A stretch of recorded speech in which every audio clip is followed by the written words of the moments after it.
I live in a world where, after the wars, there are barely any men left. Now, for every man, there are 5 women, and the government gives out wives for money. I'm a blind beggar, barely able to feed myself. But when the last girl fell to her knees in front of me and whispered, "Please, take me. If you walk away, my father will kill me." I couldn't take it anymore. I simply took her hand and walked away. That's how I got my first wife. And that was only the beginning. Guys, if you haven't seen the previous parts, you'll find the links in the description and the pinned comment. Now, let's get to the story. In the previous part, Qing Xiu created wine and tea that made him incredibly wealthy. His home is overflowing with silver, and he starts planning to open a bank. The emperor personally supports him, which sparks envy among the noble families. In his village, a clinic and school are built, and reforms begin.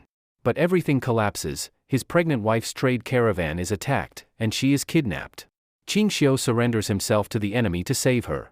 In the mountains, he faces a mad cult obsessed with immortality. They demand he lead them to a mythical city. He tricks them, but when they try to harm the women, he slaughters dozens of enemies single-handedly, despite being blind. He rescues a tiger cub, captures the cult leader's heir, and uncovers a horrifying truth about incest in the Jiang family. He then saves the heir's sister, stages a daring escape, and returns home a hero. His villagers welcome him with love, but he remains distant to other women, loyal only to his wife. He opens a training camp and turns his enemies into allies, forcing them to serve the village. When noble families try to ban his wine business, he rebrands it as medical alcohol and publicly humiliates the elders at court, cutting them and healing their wounds with ethanol. The emperor laughs. Victory is his. Later, Qing Xiu visits an upscale brothel with his friend Chang Sun Chong. There, everyone wants to meet the stunning courtesan Shui Xian, who only receives guests that pass a special challenge. Qing Xiu notices paintings on the wall depicting 2 former enemies, Lu Yunyan and Shan Xiero, and quickly figures out how to help Chang Sun pass the test. A wealthy nobleman, Wang Jinghuai, appears with a sack of gold, trying to buy his way in. He's rejected. When he starts pressuring them, Qing Xiu firmly responds that not everything can be bought. Chang Sun threatens him, then confidently walks upstairs with the madam, leaving Wang humiliated. Bang! Wang Jinghuai slammed the table and gritted his teeth. "You, Chang Sun Chong. Don't think just because you're royalty and a nobleman's son that I'm afraid of you. Offending a nobleman like you, I'll make sure your father can't take even a step in court from now on." Not far away, Chang Sun Chong heard this and immediately got angry, slamming the table and shouting, "You bastard! Look clearly, this grandpa is Chang Sun Chong." Wang Jinghuai was stunned and looked at the others in confusion. Cheng Chumo picked his nose with a silly grin. Li Chongyi stood with arms crossed, gloating. Fang Yai nodded in a friendly manner. Only then did Wang Jinghuai notice Fang Yai looked familiar. After thinking for a moment, he recalled he was the son of Fang Xianling. He cupped his hands and said, "So it's brother Fang. May I ask what your companion meant by his words just now?" Fang Yai smiled faintly and said, "He is Chang Sun Chong, son of Lord Chang Sun Wuji.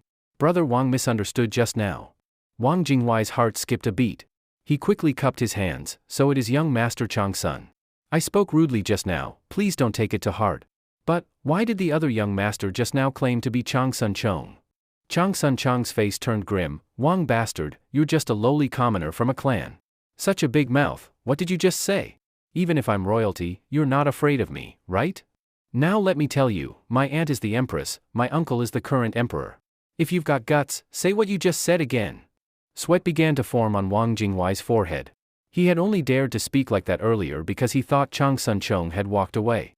Now, facing the real Chang Sun Chong, even with 8 times the courage, he wouldn't dare. Chang Sun Chong came up close, leaned forward, and said word by word, "You bastard. If you've got guts, say it again." Wang Jinghuai swallowed nervously and forced a smile. "Young Master Chang Sun, this is a misunderstanding. I had too much to drink and was rambling nonsense. Please don't take it seriously." Chang Sun Chong raised an eyebrow and said sternly, "You said, you were drunk?" Yes, I got drunk." Chang Sun Chong immediately shouted, "The emperor just issued a ban on alcohol yesterday, and you're drinking today? Clearly you disregard the laws of Great Tang. As Deputy Minister of the Ancestral Office, I have the right to send you to the Dali Court for trial. Boys, this bastard's been drinking. Tie him up and take him to Dali Court." Wang Jinghuai was shocked and shouted in anger, "Young Master Chang Sun, you reek of alcohol worse than me. You can't play the thief and catch the thief." Chang Sun Chong glared and kicked him, still quibbling, "You mother *****er? I said you drank, so you drank. And you dare accuse me? Cheng Chumo, inheriting his father Cheng Yaojin's glorious tradition, always got excited when trouble started. He rushed up and kicked a few more footprints onto Wang's body. Wang Jinghuai was beaten up miserably. Li Chongyi didn't want to fall behind either, ran up and kicked a few times, cursing, "This is Chang'an, not Taiyuan. You dare act wild on our turf, who gave you the courage? You guys, you're going too far." Wang Jinghuai covered his bleeding nose and black eye, furious, "You all drank too. Even if I get taken to Dali court, you'll all be guilty of breaking the alcohol ban too." Chang Sunchong pointed to his nose and laughed, "Do I look like someone who drank? The alcohol ban is in effect, who dares drink? What I drank was medical alcohol." Wang Jinghuai opened his mouth wide in disbelief. "Right, why didn't I think of that? What I drank was alcohol from Xinglong wine shop too.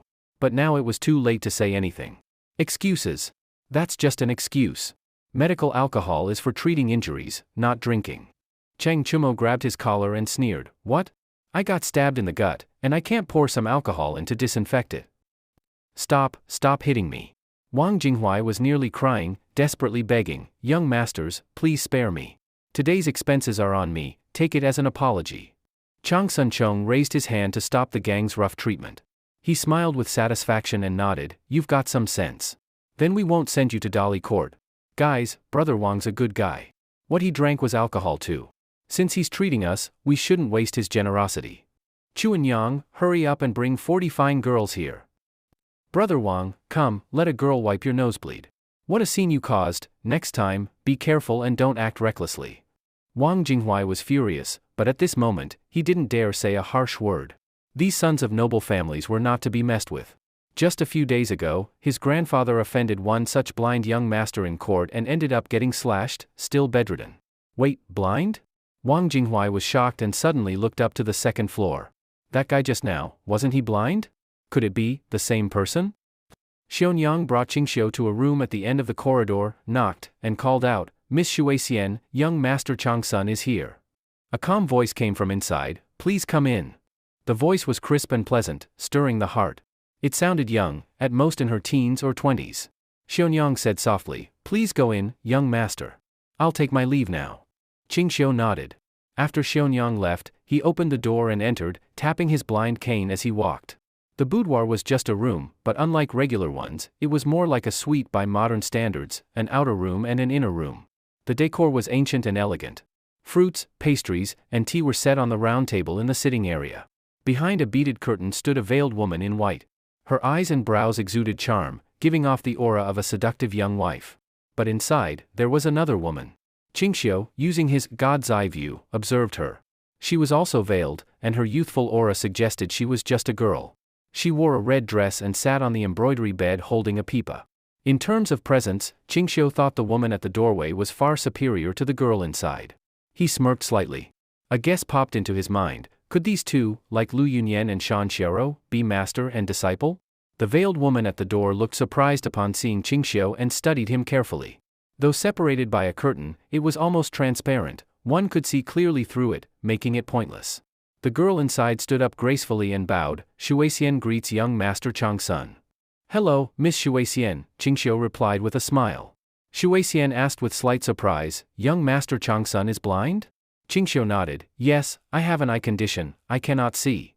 Xuexian hesitated, "If young master is blind, then who wrote the calligraphy sent earlier?" Qingxiu said, "No need to worry about who wrote it. I came to listen to music. Play an erotic tune first." Xuexian froze slightly, her face blushing under the veil, but replied calmly, "You must be joking. I only play proper music, not erotic tunes." Qingxiu slapped the table in annoyance, "You're a courtesan queen and don't play erotic tunes? What's the point? I came here for those. Why didn't you say so earlier? What a waste of my time. I'd rather be downstairs fondling some soft chests than sit here uselessly." He stood up and turned to leave. Xuexian called urgently, "Please wait, young master." "What now?" she asked softly, "Can you tell me where you saw the two girls in the painting?" Qingxiu sneered, "Damn it. I haven't heard a song or touched a chest yet, and you're asking questions? What kind of courtesan are you?" Xuexian sounded a bit angry, "But I really can't play erotic tunes. Please don't make it hard for me." Qingxiu pointed his cane at the seductive woman by the door and laughed, "You can't? Let her play then." The woman froze, eyes flashing with irritation. She bowed and said, "You're joking, young master. I'm just Miss Xuexian's maid. I can't play the pipa, let alone erotic tunes. Qingxiu laughed. No pipa? That's fine. Flute's okay too. The woman hesitated. Young master, I don't know how to play the flute either. Qingxiu scolded. Can't play this, can't play that. What kind of courtesan queen are you? I'm telling you now, no erotic music, no information about Lu Yunyan and Shan Xiaoro. The moment he said this, both women's breathing grew rapid. If he could say their names, he must know where they were. Both looked excited. Miss Shuixian seemed tempted. Maybe she should sing an erotic tune? Miss Shuixian was eager to try. How about singing an erotic tune? But she didn't know how. A courtesan queen is no big deal, nothing interesting. I'm not playing anymore. I'm leaving. Qingxiu stood up to go. In a panic, Shuixian rose from the embroidery bed and said, Young master, please wait. Oh? Have you changed your mind? Qingxiu asked with a smile. Shuixian lifted the bead curtain and walked out. Her graceful figure curved like a modern-day car model, with a slim waist and a full chest. Outside her light-colored dress, she wore a red gauze robe. Her delicate feet were wrapped in elegant embroidered shoes. Her black hair was styled in a bun. The skin outside the veil glowed like pearls. Her face was partly hidden by the thin veil, faintly visible, making her a true beauty. Shuixian looked toward the beautiful mature woman by the door and asked softly, Aunt Qing, I don't know how to play erotic tunes. Do you? Aunt Qing calmly shook her head. I don't either. Qingxiu picked up a pastry from the table, took a bite, and smiled faintly. It's fine if you can't play or sing an erotic tune, just do a striptease dance instead. Aunt Qing's face showed a trace of anger, and a cold glint flashed in her eyes. Shuixian said with a strange expression, Young master is blind. Even if I perform an erotic dance, I'm afraid you wouldn't be able to enjoy it? Qingxiu chuckled. You just dance. Whether I can see or not is my problem. Even if I can't see, I can imagine. If you want information, you need to show some sincerity. Do you expect others to tell you everything for free? I'm not that kind-hearted. Shuixian whispered in Aunt Qing's ear, Master, he can't see anyway. Why not let me perform an erotic dance? Li Yuqing furrowed her brows. Shuixian glanced at Qingxiu and lowered her voice again, Master, he can't tell whether it's an erotic dance or not. I'll just randomly dance and fool him. Li Yuqing nodded lightly. Shuixian smiled slightly and said, Since the young master wants to enjoy an erotic dance, I shall perform one for you. Qingxiu clapped and laughed. Good, go ahead. Let your Aunt Qing play music for you. If I'm pleased, I'll tell you everything you want to know, no holding back. Shuixian handed the pipa to Li Yuqing. Li Yuqing understood that the man couldn't see, so she just played a random tune while her disciple danced to fool him. Soon, the light sounds of the pipa rang out. Shuixian lifted her sleeves and began to dance on the spot, stepping lightly. Qingxiu frowned and said, I said to do a striptease dance. Why are you dancing like a scorpion wagging its tail? Are you fooling me? Shuixian froze. Li Yuqing was also stunned, and the pipa abruptly stopped. Both were puzzled. The man wore an eye cover, clearly blind, yet he could tell the dance wasn't an erotic one. Could he have overheard their earlier conversation? Shuixian looked at Li Yuqing. Li Yuqing's face turned cold, and she said icily, My Shuixian is performing a striptease dance. She already started undressing and dancing. You just can't see it. Qingxiu shook his head repeatedly. No, no. I have sharp ears. You just said you'd fool me with a random dance. I didn't even hear the sound of clothes being taken off. How could this be a striptease? You're clearly trying to scam me. Seriously, bullying a blind man. Don't your consciences hurt? Li Yuqing's face was full of killing intent, her arm lowering slightly. Shuixian was shocked. She knew that gesture meant her master was about to attack. She quickly grabbed her master's hand and nervously shook her head, pointing toward the door. Li Yuqing gave up the idea of striking and impatiently said, Sienna, give him a proper striptease. He can't see anyway. But if you finish dancing and deny it afterward, I guarantee you won't leave this red sleeve house alive. Qingxiu nodded seriously, Of course. I'm a man of my word. A man of his word? Li Yuqing and Xiao Shuixian wanted to laugh. A man of his word visiting brothels?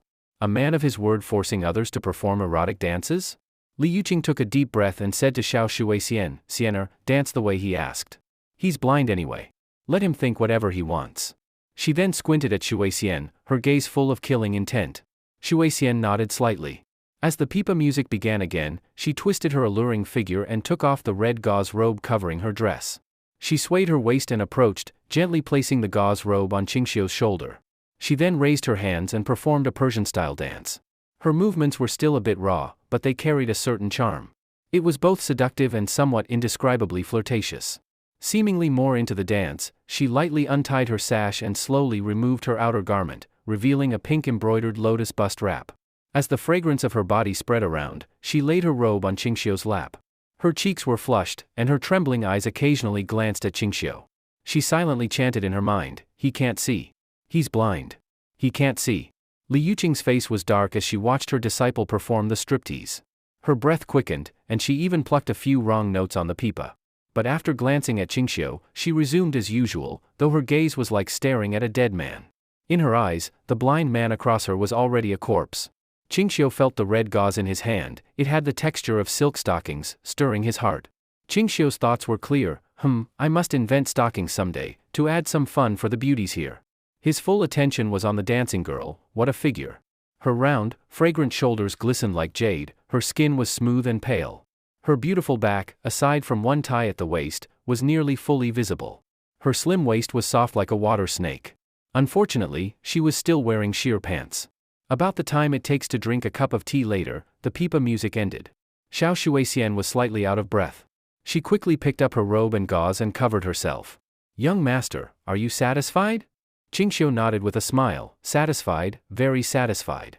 The beauty mark on the left side of your chest is really quite lovely." Xiao Shuixian's body trembled, her eyes filled with disbelief. Her previously composed face instantly turned red, then pale. She fearfully covered her collar and took a few steps back. How did you know there's a vermilion mole there?" Li Yuqing's pupils shrank. Her face turned icy as she stared at the eye cover on Qingxiu's face and said coldly, "No wonder you insisted on a striptease. So you were pretending to be blind. Your eye cover must be transparent, right?" Qingxiu didn't deny it, but instead clicked his tongue. "Tisk tsk, Miss Shuixian really has talent for dancing erotic dances. What a waste not to go into that line of work with your God-given gifts." Xiao Shuixian's hair stood on end, feeling as if she had been completely exposed. She bit her lip, teary-eyed, and looked at her master. Li Yuqing gave her a reassuring look, as if saying Qingxiu wouldn't see the next sunrise. Li Yuqing handed the pipa back to Xiao Shuixian and said coldly, "The striptease is done. Now tell us everything you know about Lu Yunyan and Shan Xiero."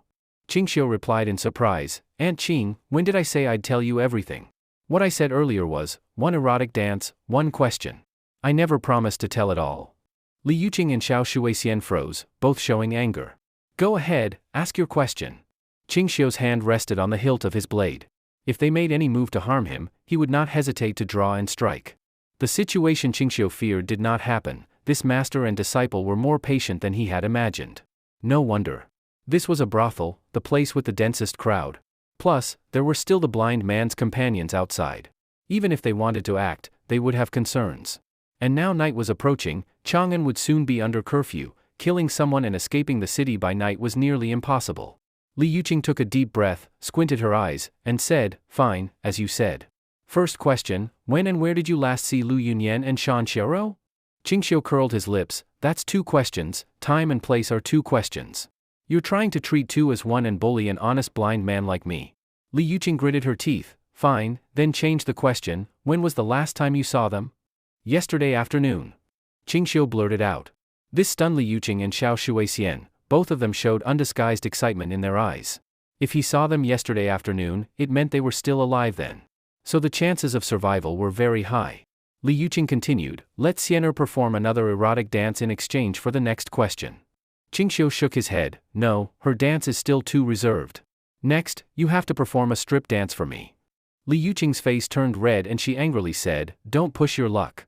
Qingxiu smiled and raised two fingers. "You perform a more daring strip dance than hers, and I'll answer two questions." Li Yuqing's face alternated between red and pale. Xiao Shuixian quickly said, "Master? Aunt Qing, don't agree to him. How can you casually dance for someone? Besides, he's not really blind, he could even see the vermilion mole on me." Qingxiu stood up. "If no one's dancing, then I'll take my leave." "Wait." Li Yuqing's face turned frosty, but after a moment of silence, she revealed a meaningful smile. She twisted her waist more gracefully than Xiao Shuixian's and slowly walked over, carrying a fragrant scent that surprised Qingxiu. Body fragrance? This was clearly a beautiful mature woman, yet she had body fragrance. This meant she was still a virgin. Women are strange creatures. Most virgins carry a faint natural body scent. But once they've had a man, that fragrance disappears within a few days. Li Yuqing stopped 2 meters away, leaned forward slightly, and spoke in a soft, charming tone, "Young master, I think there's no need to make it so troublesome. Why not this? In exchange for all the information you know about Lu Yunyan and Shan Xiaoro, I'll spend the night with you. How about that?" Qingxiu raised an eyebrow and used a god's eye view to observe closely. Compared to Xiao Shuixian's youthful figure, Li Yuqing's body was fuller, more curvy. Though she gave the impression of a young beautiful wife, her skin was pale as snow, her eyes watery, and there were no signs of aging beyond the veil. She looked like a confidant elder sister in her late 20s at most. "How about it?" Li Yuqing asked with a flirtatious smile. Qingxiu stroked his chin seriously. "Are you serious?" "Of course. As long as you tell me everything you know about the two of them, I'll accompany you for the night," Li Yuqing confirmed. Qingxiu asked seriously, "You mean, I can do anything to you tonight, including bedroom matters?" Li Yuqing's eyes held a hint of coldness, but she nodded with a calm smile. "Of course. I am yours to command." Qingxiu said in amazement, "Is there such a good deal in this world? You won't regret it?" "Never." "I'm willing," Li Yuqing smiled with narrowed eyes, but the coldness in her gaze was undeniable. Qingxiu nodded. "Since that's the case, as you said, this is all your choice, and you promised not to regret it. If I refused now, it would seem ungrateful." Li Yuqing lifted a finger and playfully touched Qingxiu's chin with a smile. "As long as you tell me what I want to know, I'm yours tonight. Willing and without regret. Do you understand, young master?" Qingxiu nodded repeatedly, loud and clear. "Then I won't pretend anymore. Wait here a bit while I inform my companion to let them know I'll be staying here tonight." Li Yuqing smiled charmingly and nodded lightly. "Young master, be quick." Qingxiu tapped his blind cane and left the boudoir. He really did go to inform Chang Sun Chong. But as soon as Qingxiu left, Li Yuqing's face turned ice cold.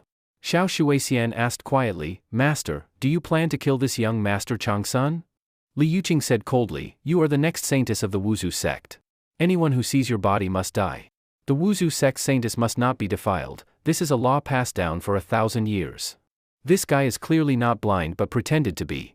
I originally didn't plan to make things hard for him, but now that he's seen your body, he must die." Xiao Shuixian nodded. "Master, he knows the names of Master Aunt and Junior Sister, and he saw them yesterday. He definitely knows where they are now." Li Yuqing agreed. "He must know the whereabouts of Junior Sister and Xiao Rou." Xiao Shuixian asked, "Master, what do you plan to do tonight?" Li Yuqing answered coldly, "First, subdue him. Force him to reveal your Master Aunt and Xiao Rou's whereabouts, then kill him. That's all." Xiao Shuixian shuddered and asked again, "What about me?" Li Yuqing instructed, "Before night falls and Chang'an's curfew starts, leave the city now and wait for me at Zhao Family Village, 5 miles outside the city. I'll meet you there early tomorrow when the curfew lifts." Xiao Shuixian said worriedly, "But master, can you manage alone? Should I stay and help you deal with him?" Li Yuqing said with disdain, "No need. He's just a playboy from a noble family, hollowed out by wine and women. I can crush 15 of him with one hand. Don't you know your master's skills?" Xiao Shuixian nodded. "Then master, be careful. I'll leave the city now and wait for your arrival." After bidding farewell to Li Yuqing, Xiao Shuixian left the boudoir. As she came downstairs, she ran into Qingxiu, who was going back up. She smiled sweetly and said softly, "Young Master Chang Sun, Aunt Qing is waiting in the boudoir. Please be gentle with her." Qingxiu smiled faintly. "So it's Miss Shuixian. Don't worry, I will definitely treat her with care tonight." Xiao Shuixian nodded, stepped aside, and made way for him. After Qingxiu re-entered the boudoir, Xiao Shuixian shook her head regretfully and left the red sleeve house through the back door without looking back. Only, as she left, an old man carrying a sword saw her back and chuckled, then followed from a distance. "That's right, that man was old Sword Zhang." Qingxiu pushed open the door and entered, seeing that Li Yuqing was already seated upright on the elegant bed. He walked to the doorway of the boudoir, lifted the beaded curtain, and teased, "Oh my, Aunt Qing is already waiting impatiently on the bed for me." Li Yuqing's eyes showed a trace of disgust, and she felt slightly uncomfortable inside. She knew well that although the man in front of her wore an eye cover, he could clearly see the surroundings. But she didn't let her displeasure show. Instead, she smiled calmly and said, "Young master, no need to rush. It's still early. If things get too noisy, others might overhear." Qingxiu didn't approach further. With a smirk, he replied, "Aunt Qing, this is a brothel, we're surrounded by sounds of pleasure. Listening through the walls is practically part of the atmosphere here." Li Yuqing frowned slightly. "I'm only a few years older than you, not quite of Aunt's generation. Please stop calling me Aunt Qing. Just Miss is fine." Qingxiu shook his head and chuckled, "No can do. If I don't call you Aunt Qing, how else can I show my admiration for the refined tastes of Lord Qiao?" Li Yuqing looked puzzled. Refined tastes of Lord Chow? What do you mean? Haha. Qingxiu laughed it off. If Aunt Qing doesn't understand, all the better. Then he changed the subject. A spring night like this must be accompanied by some wine. Aunt Qing, wait here for a moment. I'll go fetch us some drinks. Before Li Yuqing could respond, Qingxiu had already stepped out of the boudoir. Pingkong Ward was close to Ani Ward, just across one street. He sent his servant to get some wine while he went into the Red Sleeve House's kitchen, whipped up a few simple dishes, and returned half an hour later. By then, night had fallen, and candles lit up the room. Seeing Qingxiu come back carrying a jar of wine and dishes releasing a rich fragrance, Li Yuqing was a bit surprised. Despite her many years of wandering south and north, it was the first time she'd smelled such appetizing food. Qingxiu sat at the round table and said, Aunt Qing, tonight will surely take a lot of energy. I prepared some food and wine. Join me for a bit. If you fall short halfway through, don't expect me to go easy on you. Li Yuqing's disgust deepened, but she hesitated inwardly. Was the food safe? As it turned out, she was overthinking. Qingxiu had already started eating and drinking. Only then did she gracefully rise and say, since young master is being so generous, I'll gladly accept. She stepped out and sat opposite him, taking the chopsticks to taste the dishes Qingxiu had eaten. The flavor surprised her. She frowned. Miss Shuixian and I have tasted the Red Sleeve House's food for several days. It never tasted like this. Why is tonight's dinner so delicious? Was the earlier food deliberately bland? Not at all, Qingxiu shook his head. I cooked this myself. Forget the Red Sleeve House, even the famous 10 Fragrances house can't match my cooking. Li Yuqing was surprised. You cooked it yourself? It was hard for her to believe, a noble young master willingly entering the kitchen? Qingxiu replied, let's not talk about that.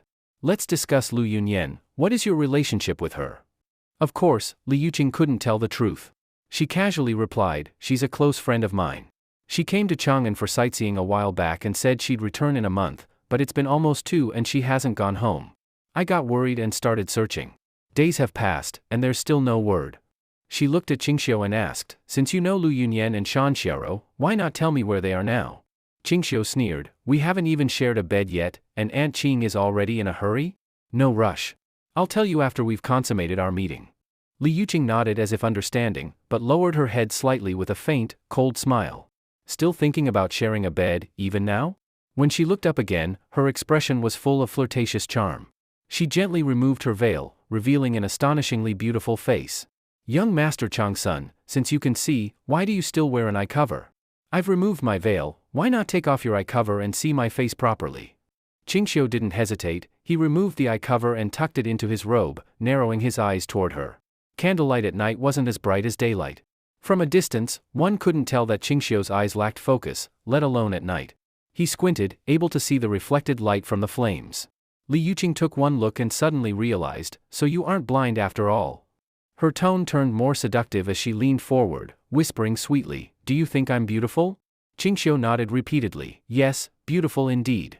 Aunt Qing's charm is unparalleled, your elegance and maturity are far beyond that of a young girl like Shuixian. Lord Chow's taste was spot on. Li Yuqing asked, puzzled, why do you keep mentioning Lord Chow? Who is he? Qingxiu looked at her with mock reproach, clearly you didn't study well. You don't even know the famous historical figure, Chow Mengda. Li Yuqing slightly opened her mouth, unusually embarrassed. Of course I know Chow. Qingxiu explained, Chow was a cunning and heroic figure. He didn't like young girls, he preferred married women. Later generations praised his unique charm and artistic legacy. When I saw Aunt Qing's mature charm, I thought, you are no less than any married beauty. Suddenly, I felt the same admiration as Lord Chow. Li Yuqing's delicate lips twitched. For a moment, her face turned cold, she felt insulted. She stood up, young Master Changsun, it's getting late. We should rest. Haha, Aunt Qing must be eager for me to serve her well tonight. If so, let's head to the bedroom. Li Yuqing smiled seductively, please, after you. Qingxiu chuckled and walked ahead into the room. Li Yuqing's face turned cold again. She raised her hand and tried to strike him from behind. But Qingxiu tilted his body just in time to dodge. He quickly grabbed her slender wrist, twisting it with force.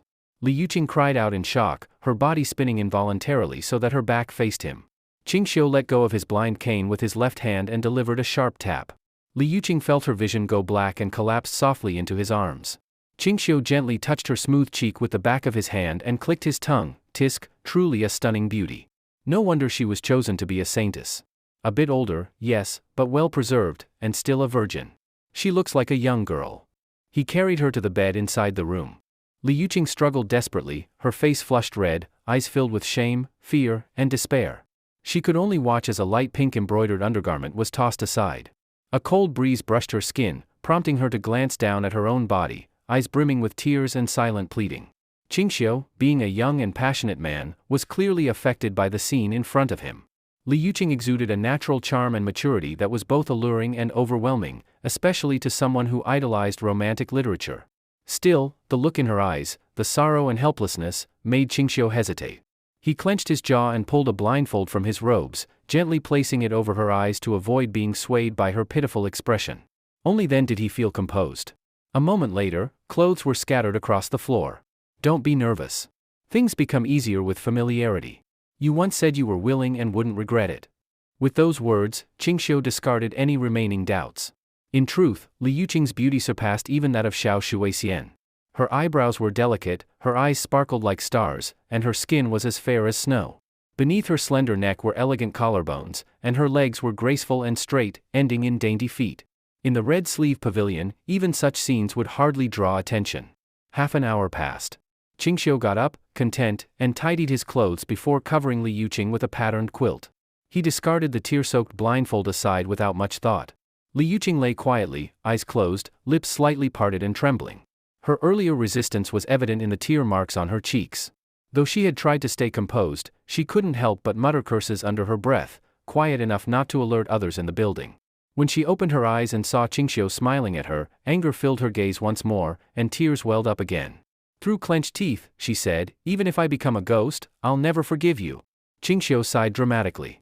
"We shared a night as husband and wife, surely there's some bond. You may not feel anything for me now, but feelings grow over time." Shameless scoundrel. "I hope you suffer," she spat. Feigning offense, Qingxiu began unbuttoning his clothes again. "Seems I didn't leave a strong enough impression earlier. Shall we try again?" Li Yuqing's eyes widened in alarm, her body instinctively shrinking back. "Don't come any closer." Qingxiu smirked. "You're quick to call me names. If I'm going to be called shameless, might as well live up to it. I won't insult you anymore. Please." Seeing her sincere fear, he finally relented. "That's better." He gently pinched her cheek and said teasingly, "Why talk about fighting and killing? Wouldn't it be better to marry someone like me and live a peaceful life?" She turned her face away, refusing to look at him. Her breathing was heavy with frustration and fear. At the same time, a new worry took root in her mind. What if she became pregnant? Qingxiu yawned. "It's late. Time to sleep." He tore the bed sheet into strips, making 2 cords. Li Yuqing asked nervously, "What are you doing?" "For safety," he said, grinning. "To sleep soundly, you need to be secured." She froze, and at his subtle threat, obediently stayed still while he tied her ankles. He then pulled her hands above her head and tied them to the headboard. Satisfied, he nodded. "Much safer." She winced. "You're going to keep me like this all night?" "Why not?" "Please, it's uncomfortable. Can you at least let me lie differently?" Qingxiu smirked. "On your knees or on your side?" Hearing that, she blushed deeply and shut her eyes, no longer resisting. Fighting would only make things worse. So the night passed. At dawn, Qingxiu stretched and noticed Li Yuqing watching him silently. Her eyes were red, she clearly hadn't slept. He lifted the quilt, and she gasped, her arms still tied above her head. The position added a delicate vulnerability to her appearance. After admiring her for a moment, he decided to leave her be. "So, what do you plan to do with me?" she finally asked, voice trembling. Qingxiu paused. "I plan to move you somewhere else, where we can continue this connection." Li Yuqing shook her head in fear. "Please, let me go." "That's not possible," he said with a faint smile. "Remember what I said. I'll be waiting." He raised his hand and gently knocked her unconscious.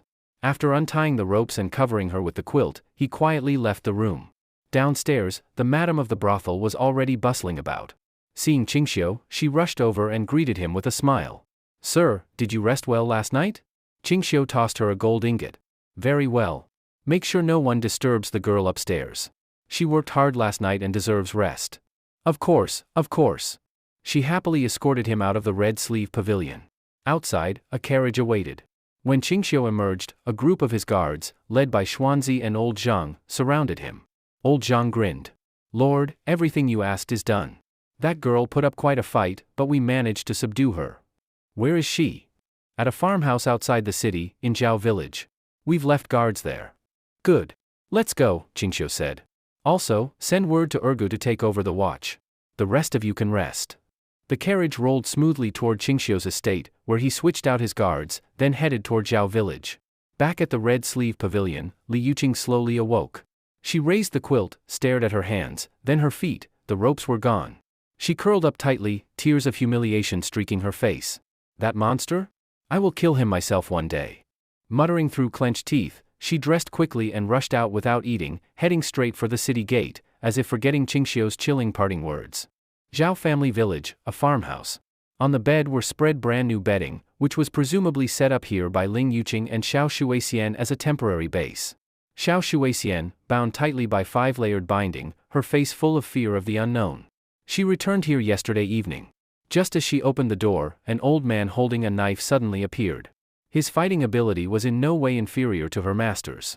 After a fierce battle of more than 10 rounds, with a single knife blow she was knocked unconscious. Upon waking, she found herself bound in 5-layered bonds. The terrifying silence continued until dawn. Xiao Shuixian's expression inevitably became nervous. She had agreed with her master to meet in the morning after the curfew was lifted. If her master came now to reunite and that knife-wielding old man had set an ambush, the consequences would be unimaginable. Just as she was pondering how to escape, she heard light footsteps outside. Hearing the sound, Xiao Shuixian's heart leapt into her throat. She hurriedly closed her eyes and pretended to be unconscious. With a creak, the old, broken door was pushed open. 2 figures entered the room. Xiao Shuixian squinted and made out their appearances. Her heart jolted, and boundless fear spread through her. How was it him? That blind man? No. Strictly speaking, that grandson lord who pretended to be blind. Wasn't he at the Red Sleeve Tower? Hadn't her master decided to kill him? So why was he here? Could it be? Xiao Shuixian's delicate body shuddered, an ominous premonition invaded her mind. Old Knife Zhang glanced inside and, his expression somewhat awkward, said, "Your lordship, perhaps I struck too hard. This girl still hasn't woken." Because Qingxiu had a god's eye view, how could Xiao Shuixian's small movements escape him? Qingxiu feigned surprise and said, "Old Knife, you wouldn't have knocked this girl dead, would you?" Old Knife Zhang nervously replied, "That. I hope not, your lordship. I did strike with considerable force." Qingxiu nodded. "Dead or not, I'll know when I go over there and strip off her clothes to check." What? They were going to inspect me? And strip off my clothes? Xiao Shuixian jolted awake, her eyes wide open, making soft sobbing sounds like she was desperately telling them she wasn't dead. This scene amused Qingxiu. He walked over behind her, took the silk cloth from her mouth. Xiao Shuixian's bright eyes terrifiedly stared at Qingxiu, her face full of panic, saying, "It's you? You weren't at the Red Sleeve Tower? How are you here?" "I master. Aunt Qing." Qingxiu's finger traced a few times over Xiao Shuixian's smooth cheek.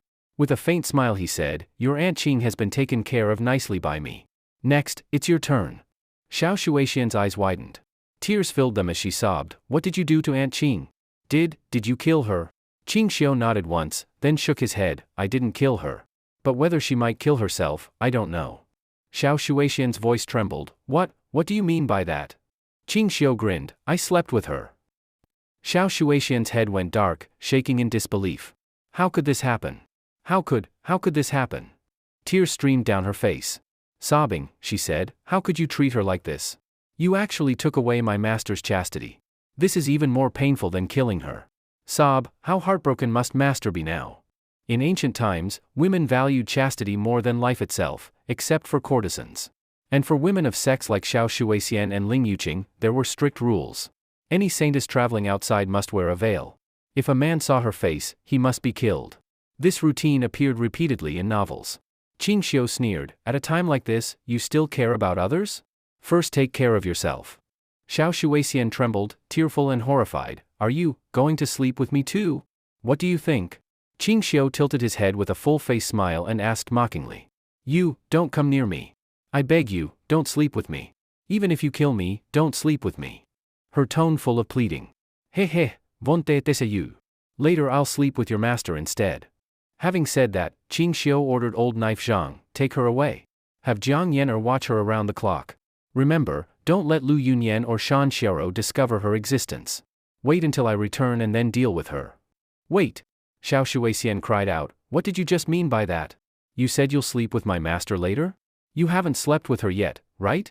Qing Xiu gave Old Knife Zhang a meaningful look. You talk too much. Without another word, Old Knife Zhang rushed forward, knocked her unconscious, and carried her off like lifting a chick. Qing Xiu had several attendants conceal themselves at hidden corners around the farmhouse. He sat in the courtyard waiting patiently. About an hour later, a strikingly beautiful figure entered the range of his god's eye view. It was Li Yuqing. Li Yuqing wore a white dress, skirt ribbons fluttering. Strangely, she was not wearing a veil. Her beauty remained undisguised. It seemed last night's breaking of virginity pain had not affected her much. She moved quickly, covering 2 kilometers in no time, arriving before the farmhouse gate. Li Yuqing did not rush in. She scanned the surroundings. After confirming no one was around, she lightly jumped, stepping twice on the earthen wall, then climbed over the wall into the farmhouse. Before steadying her posture, she softly called, "Sienna." Soon Li Yuqing's body trembled, face instantly turning terrified. She staggered and almost fell. Qing Xiu was quick-eyed and went to support her, smiling, "Aunt Qing, at your age don't do such dangerous youthful stunts. If you break your old arms and legs, I'll be distressed." Li Yuqing paid no mind. She suddenly pulled away and backed several steps. Once steady, she stood as if facing a great enemy, adopting an offensive stance. She observed the surroundings with the corner of her eye while staring straight at Qing Xiu, expression somewhat panicked. "How are you here? What about Shui Xian? What did you do to her?" She couldn't understand. This young lord who had stolen her chastity last night, why was he here? Suddenly, she recalled what was said before she was knocked unconscious. "I'll wait for you in the next place to consummate the relationship as husband and wife once more." At that thought, Li Yuqing's body hair stood on end. Cold sweat poured from her. The person before her seemed utterly terrifying. She could no longer remain calm. Panic showed. "What about Shui Xian? What did you do to her?" Qing Xiu sat back down, crossing his legs leisurely, smiling. "Rest assured, she's not dead. And in such a short time, I can't do much to her. I just locked her in a relatively safe place. You can trust that?" Li Yuqing did not relax. On the contrary, she became more anxious. In that bastard's hands, her fate was unimaginable. Li Yuqing pleaded, "Sienna is still young. I beg you not to harm her. She never intended to kill you, all her decisions were mine alone. She's innocent. Please release her." Qing Xiu stretched lazily, expression calm. "Whether I harm her depends on how you behave." Li Yuqing trembled, sorrowfully lowered her head, eyes devoid of life, as if she had lost her soul, nodded. "Okay. As long as you won't harm Sienna, I will obey. How do you want me to behave? Come, follow me into the house." With those words, Qing Xiu turned and walked toward the house. For Li Yuqing, if last night was agony, then the present moment is agony tinged with a trace of pleasure. Yesterday, in any way or position, she was forced. But now it is different. She actively cooperates, and Qing Xiu is aggressively pursuing. Although Li Yuqing is unwilling 1,000 times, in such matters, once one switches from passive to active, some other feelings inevitably emerge. For example, when Qing Xiu made her kneel, though she felt humiliated, she had to kneel. After kneeling, deep inside her proud heart, a strange feeling of being conquered appeared. For example, when Qing Xiu made her sit down, she sat gracefully as a queen would. And when Qing Xiu told her to stand up, she stood, but her mind was full of confusion. "What? I can still stand?" An hour later. Li Yuqing wiped the sweat on her forehead with the back of her hand and in a humble, pleading voice whispered, "I am tired, and I am hungry. Could I rest a bit and eat something? After my strength returns I can accompany you again, okay?" At such a critical moment, how could she rest just because she asked? So after a cup of tea's time passed, Qing Xiu was finally satisfied and said, "You behaved well, rest a little. Later I will have food sent over."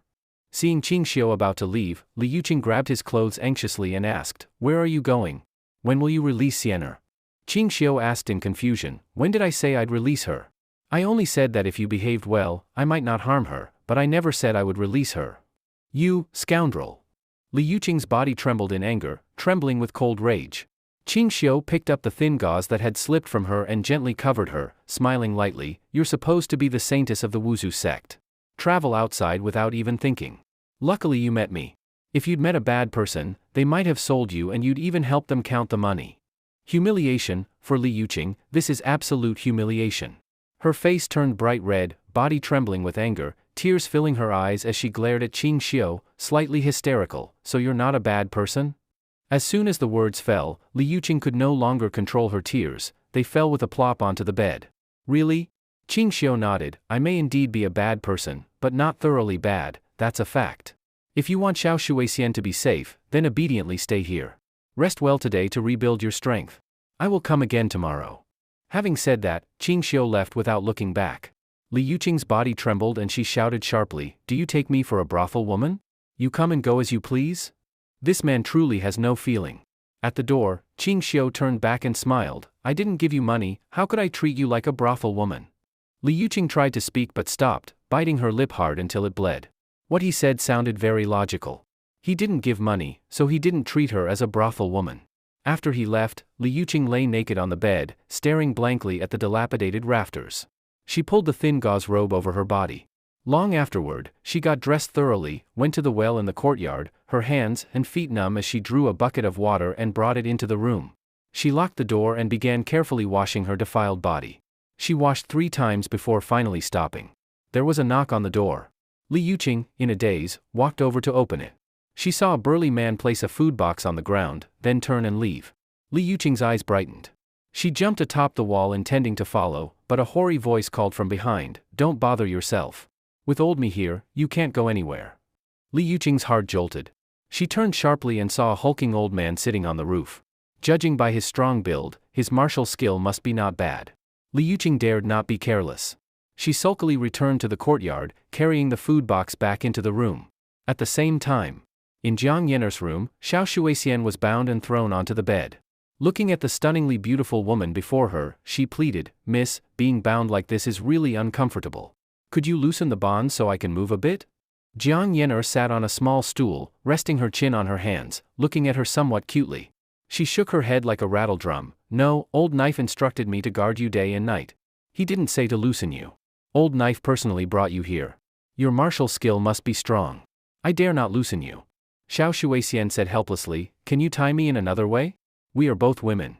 Look at how these ropes are placed, so uncomfortable. They're almost choking me. Xiao Shuixian looked at Jiang Yener pitifully. That made Jiang Yener recall her 10 years of captivity. Still she shook her head. I said no, means no. Don't waste words. Okay. Xiao Shuixian sighed helplessly and chose to distract attention by chatting. Sister, judging by your looks, are you the wife of Lord Changsun? Jiang Yener asked in puzzlement, Lord Changsun? Who is that? Xiao Shuixian said in surprise, You don't know Lord Changsun?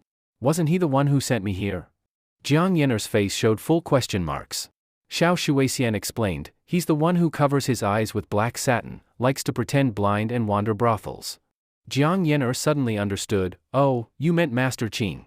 He's not Lord Changsun. He's Qing Xiu, the Marquis of Lantian. Jiang Yener figured that since the other was captured here, telling her this much wouldn't hurt. Xiao Shuixian's beautiful eyes widened. What? So he is Marquis of Lantian Qing Xiu? During this time, there were too many rumors about Master Qing. In the days they spent in Chang'an, she and Ling Yuqing had heard of him. Jiang Yener nodded and said, Yes, he is Master Qing. Let me correct you, Master Qing isn't pretending blind, he truly is blind. At the same time, Jiang Yener thought to herself, If he isn't blind, how could he look down on me? Serves your blindness right? Xiao Shuixian was even more shocked. If that fellow is really blind, how did he know there is a beauty mole on my left chest? The more she thought, the more absurd it seemed. Jiang Yener curiously asked, You just said Master Qing likes to pretend blind and roam brothels? The brothel you mention, where is it? Xiao Shuixian was surprised. No way? You don't even know what a brothel is?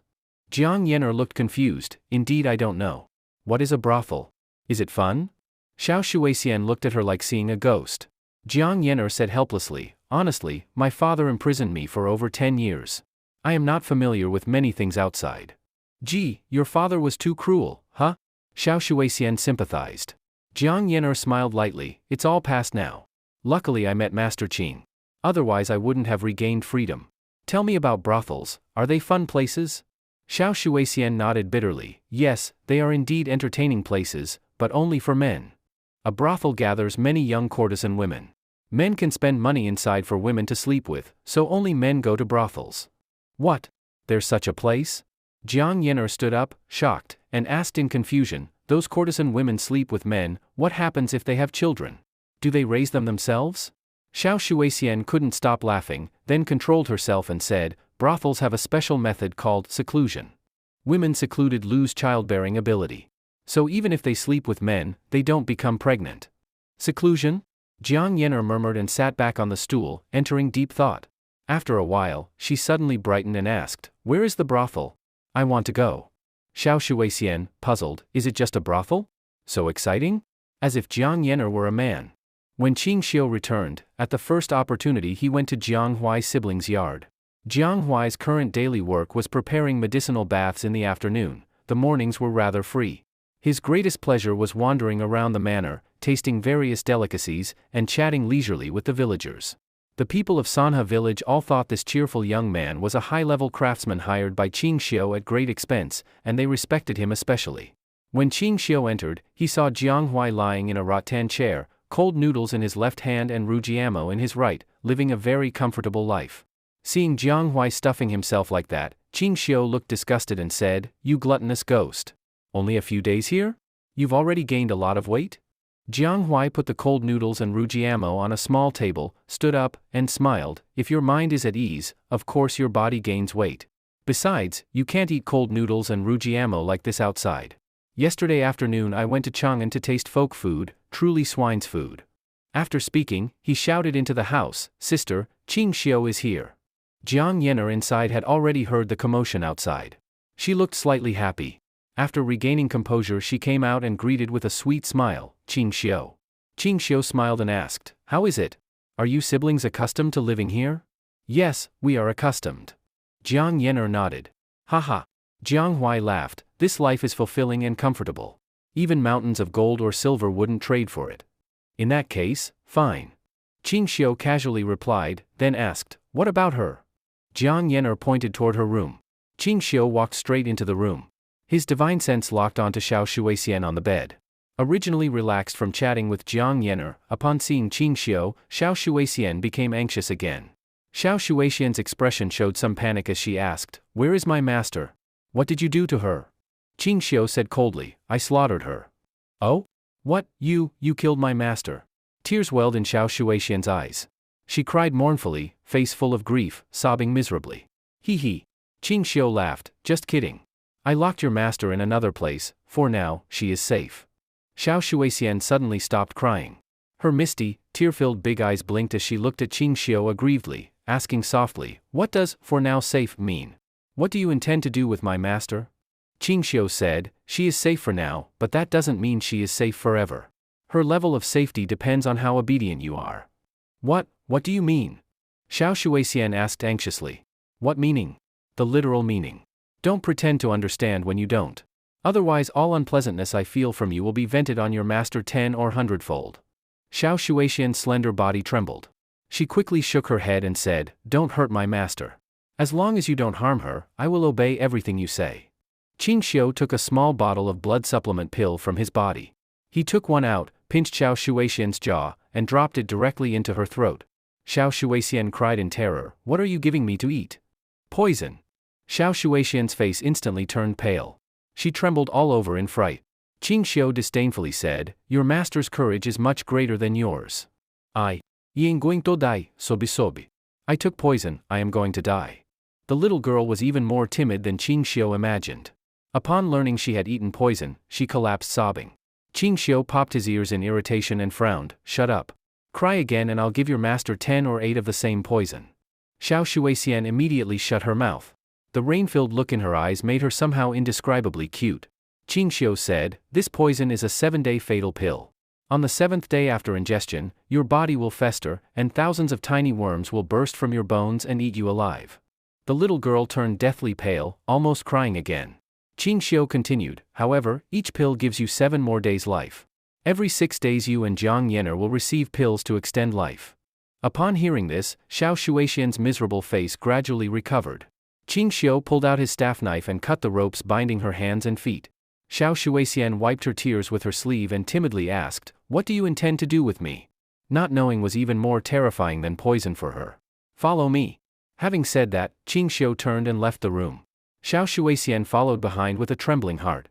Jiang Yen'er, seeing the two emerge, came closer and curiously asked, "Mr. Qing, what do you intend to do with this sister?" Qing Xiu pushed her aside by pressing her head, "Don't ask what you shouldn't." Jiang Yen'er's pretty face turned red. She was flustered and embarrassed. This is the great Tang. The power of a head pat is not something any girl can bear. Although Qing Xiu did it unintentionally, to Jiang Yener it felt extremely intimate. Since she became sensible, except her close kin, no one had ever patted her head. For a moment, her heart raced like a deer.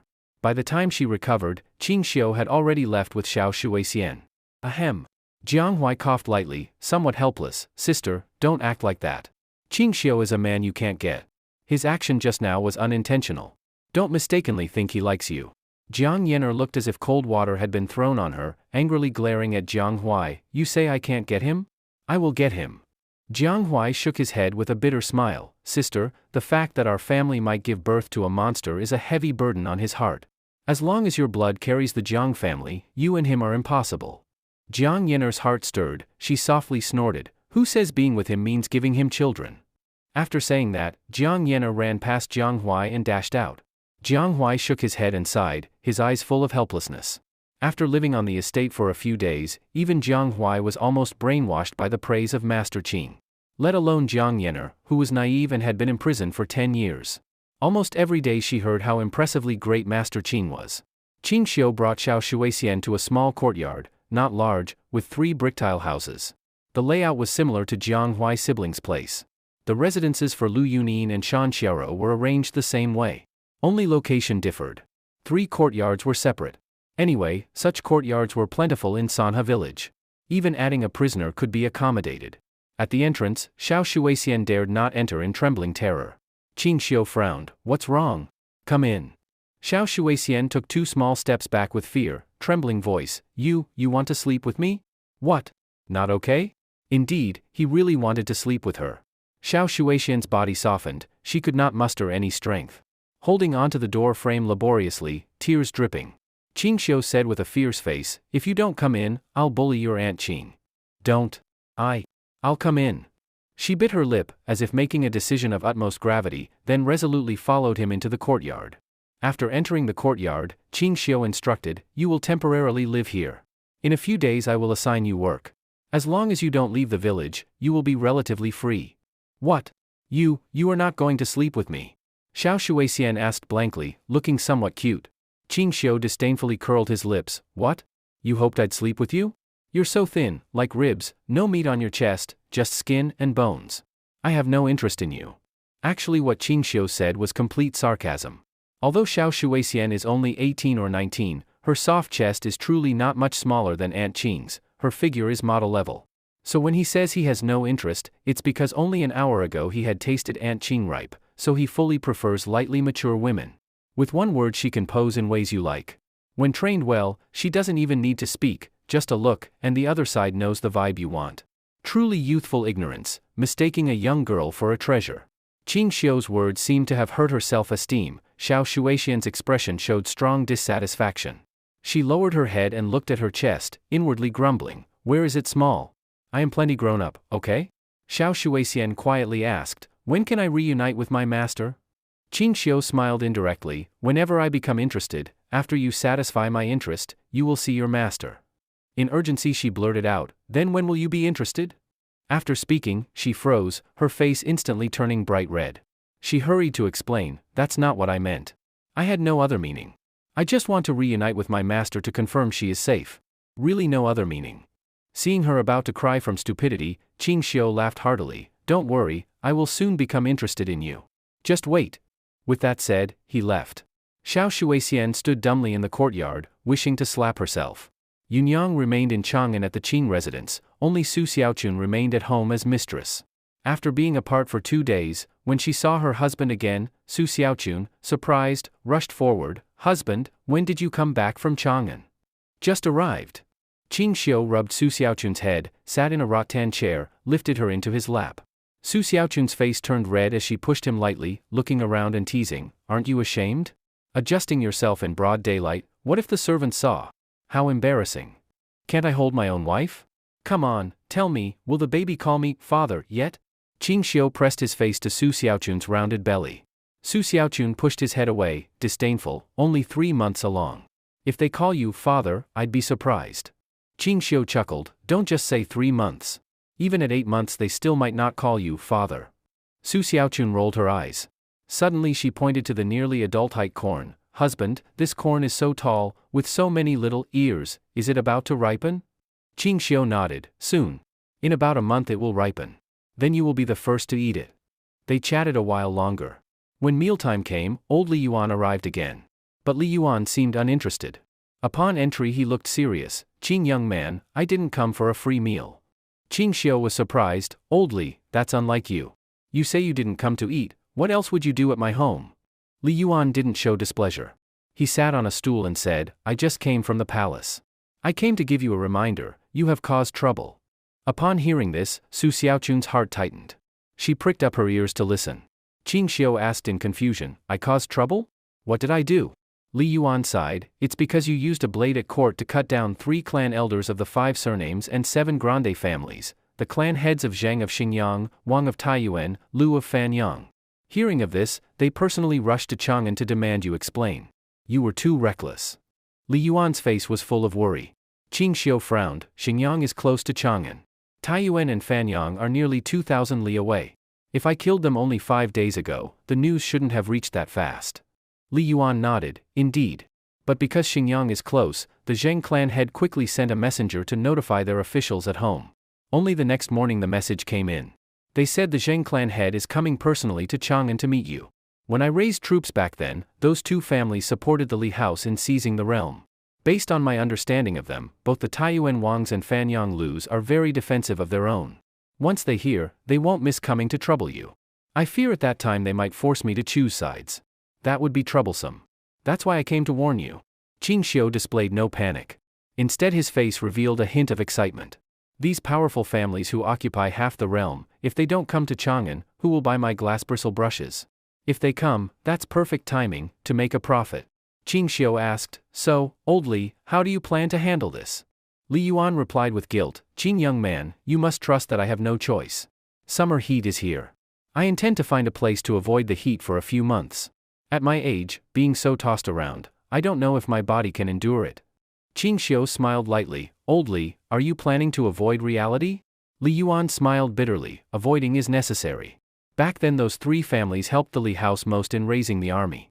They appointed many talented clan members to govern. Their influence in their clans even eclipsed imperial power. I owe them too much. If I side with you, my name might be ruined publicly. I don't want to side with them against you either. So I can only hide somewhere and wait for the storm to pass, then come back. Qing Xiu pondered a moment, then shook his head and smiled, old Li, you don't have to do that. Oh? Li Yuan asked curiously. Qing young man, you are cunning. Make a suggestion for this old man, I'm nearly dead old, no desire for more trouble. Qing Xiu said softly, we could do this. Li Yuan's eyes brightened. Finally he slapped his thigh and laughed, haha, only you have brains. Let's do that. I assure you, I'll help you fully sabotage them. Then Qing Xiu abruptly asked, old Li, in what way do you think those 3 clan heads will choose to make things difficult for me? Li Yuan said decisively, need I say? They will use their forte, scholarship, to suppress you. Then spread how unworthy you are, a hollow reputation, to sabotage your fame and raise their own family status. So, Qing young man, before they arrive you must quickly devise a response strategy. After a brief silence, Qing Xiu shifted his tone, old Li, does your Li family want to produce a sage who stands above the 5 surnames and 7 great houses? Li Yuan's eyes widened and he spat out his tea, nearly choking to death. Li Yuan stood up, stared at Qing Xiu as if seeing a ghost, circled him once, then suddenly placed his hand on his forehead to feel it. Then, frowning, he said, strange, no illness, why did he suddenly begin to babble? Qing Xiu slapped Li Yuan's hand away and said with displeasure, what are you doing? Li Yuan's face turned serious, Qing boy, don't talk nonsense. A sage, what kind of person is that? It's someone who founds a school of thought. Our old Li family may play with power, but a sage, you simply can't become one easily. If you really let the Li family produce a sage, I guarantee I'd bow my ancestors out of their graves twice for you. Son, don't say such things lightly. Li Yuan shook his head like a rattle. Qing Xiu spoke earnestly, Supreme Emperor Emeritus, I'm serious. If you want, I guarantee the Li clan will produce a sage. Li Yuan's mouth twitched and he spoke with annoyance, do you think I can become a sage? And look at Li Shimin, that brat cares about power more than anything. Can he become a sage? And those younger ones, Cheng Qian, Li Ku, Li Tai, they're not grown yet. They might not even know how to write the word sage. And become sages? Qingxiu shook his head. I'm not talking about you. I'm talking about your Li family clan. Someone with scholarship, perseverance, and insight, missing any of those three, no. If you can find me someone like that, I guarantee they can become a sage. Li Yuan snorted. If you had that ability, why don't you become a sage yourself? If you truly became a sage, I'd bow deeply to you. Hee hee. Qingxiu laughed. I'm not interested in attaining sainthood, but I am interested in making someone else a saint. If I were to become a sage myself, I'd be too busy. Training someone to become a saint, that's not beyond me. Li Yuan, amused and annoyed, said, Confucius founded Confucianism and became a sage, Mencius adopted Confucian benevolence and became a sage, Laozi founded Taoist school and became a sage, Zhuangzi founded philosophy and became a sage. Look at the 4 great sages, each founded a school to become a sage. You think founding a school is something to play with? You think you can found one if you want, or become a sage just like that?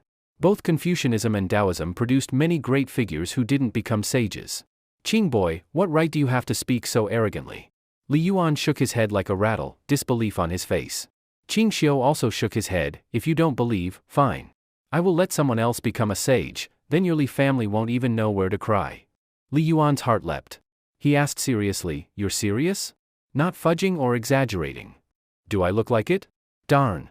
Li Yuan exclaimed sharply, Then tell me, how will you make someone a sage? Found a school? From outside the 8 gates of Confucianism, you plan to establish another school? Qingxiu smiled and asked, Why not? Li Yuan paused, then suddenly asked, Come on, prove it to me. I'll go find someone right away. How do you want me to prove it? Qingxiu asked. Li Yuan waved dismissively, Any proof is fine, as long as it convinces me you can do it. I'll go find a worthy person. Qingxiu thought a moment, then suddenly said, A mind without good or evil is the body, action with good or evil is movement, knowing good and evil is conscience, doing good and removing evil is investigating things. Li Yuan waited, but no more followed. He glared, twirled his mustache, and said, Just that. Qingxiu half smiled, Yes, just that. That's enough. Sorry, Wang Yangming, you were 800 years early. Though there are many biases about Wang Shouren being a sage, and his school was built on Confucianism, it cannot be denied he truly founded a school, the school of mind. Old Li, contemplate it, really contemplate it.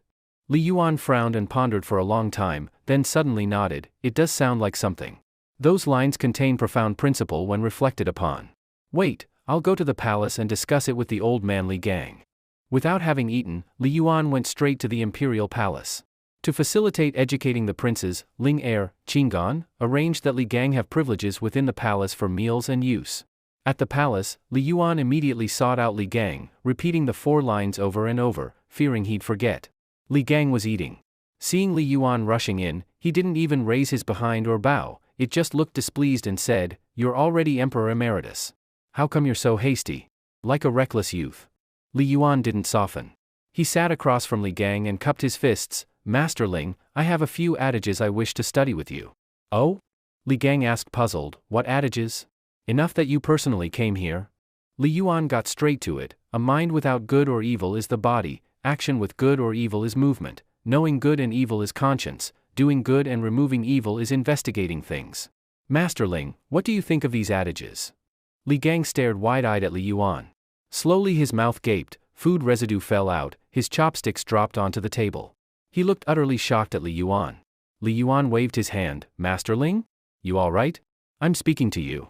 Virtually no one in front of Li Gang dared call themselves old me, except Sun Simiao. Only then did Li Gang recover. He excitedly grasped Li Yuan's hand, trembling, You, youngster, these adages, did you come up with them? Li Yuan awkwardly, how could I? It was spoken to me by the Marquis of Lantian. He asked me to find someone to study them. Marquis of Lantian? Li Gang excited, Is that the young man who authored Compassion for Farmers? Yes, exactly him. Li Gang slapped his thigh, eyes reddened, No wonder you are a disciple of an immortal. The moment he speaks, it's founding a sect. Li Yuan was startled, Master Ling truly believes these 4 lines could found a sect. Li Gang shook his head, then nodded. Li Yuan anxiously asked, Why shake then nod? So is it, or not? Li Gang, well, founding a sect isn't easy. 4 lines alone are insufficient. But it has the potential to found a sect. If the school is later perfected, founding a sect is not impossible. Li Yuan drew breath sharply, So, the founder of this school could become a sage? Li Gang paused, then softly nodded, not impossible. Li Yuan became deeply excited, racking his brains to think if the Ling clan had a great scholar worthy of founding a school. This means becoming a sage. Our old Ling family might have someone become a sage? But after thinking long, Li Yuan found no suitable candidate. Then he suddenly looked at Li Gang.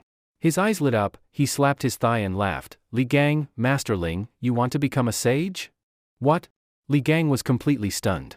Li Yuan excitedly explained, Qing Boy said he would help our Ling family cultivate a sage above the 5 surnames and 7 grande houses, and asked me to find someone trustworthy. I thought for a long time and found no suitable candidate. But Master Ling, you are from the Ling clan too. We share kinship. You've long disliked those clan families of the 7 famous houses. So, I want you to become a sage. Time seemed to stop for 2 seconds. Then the aged Li Gang suddenly rolled his eyes, body stiffened, and fell backwards. At the Imperial Medical Office, a group gathered around the unconscious Ling Gang. Present were Ling Yuan, Ling Wei, Empress Zhang Sun, Crown Prince Ling Chengqian, Princess Xiangqing Ling Lizhu, and Ling Gang's direct grandson Ling Anren. When the imperial physician completed acupuncture on Ling Gang, Ling Yuan anxiously asked, "How is the old man's condition? Can he still be saved?" The imperial physician looked startled, then forced a smile and said, "Your Majesty Emeritus, Master Ling was simply overexcited, causing cerebral congestion and fainting. I have applied needles to relieve the excessive upward flow of qi, and there is no major danger. He should awaken within 1 incense stick's time." Ling Yuan exhaled in relief, patting his chest and saying in fright, "That old man nearly scared me to death. If he had died because of a few careless words from me, I certainly would have been unable to eat for days." Ling Wei asked in confusion, "Father, what exactly did you say to Master Ling to cause such excitement?" Ling Yuan chuckled awkwardly, "Nothing much, just mentioned making him a sage. Didn't expect him to be this useless." Empress Zhang Sun exclaimed in surprise, "Make Master Ling a sage?"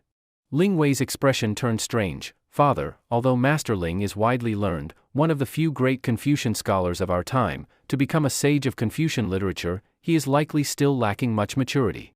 Father surely was joking with him, right?" Ling Yuan replied gravely, "With something as important as this, how could I joke with him?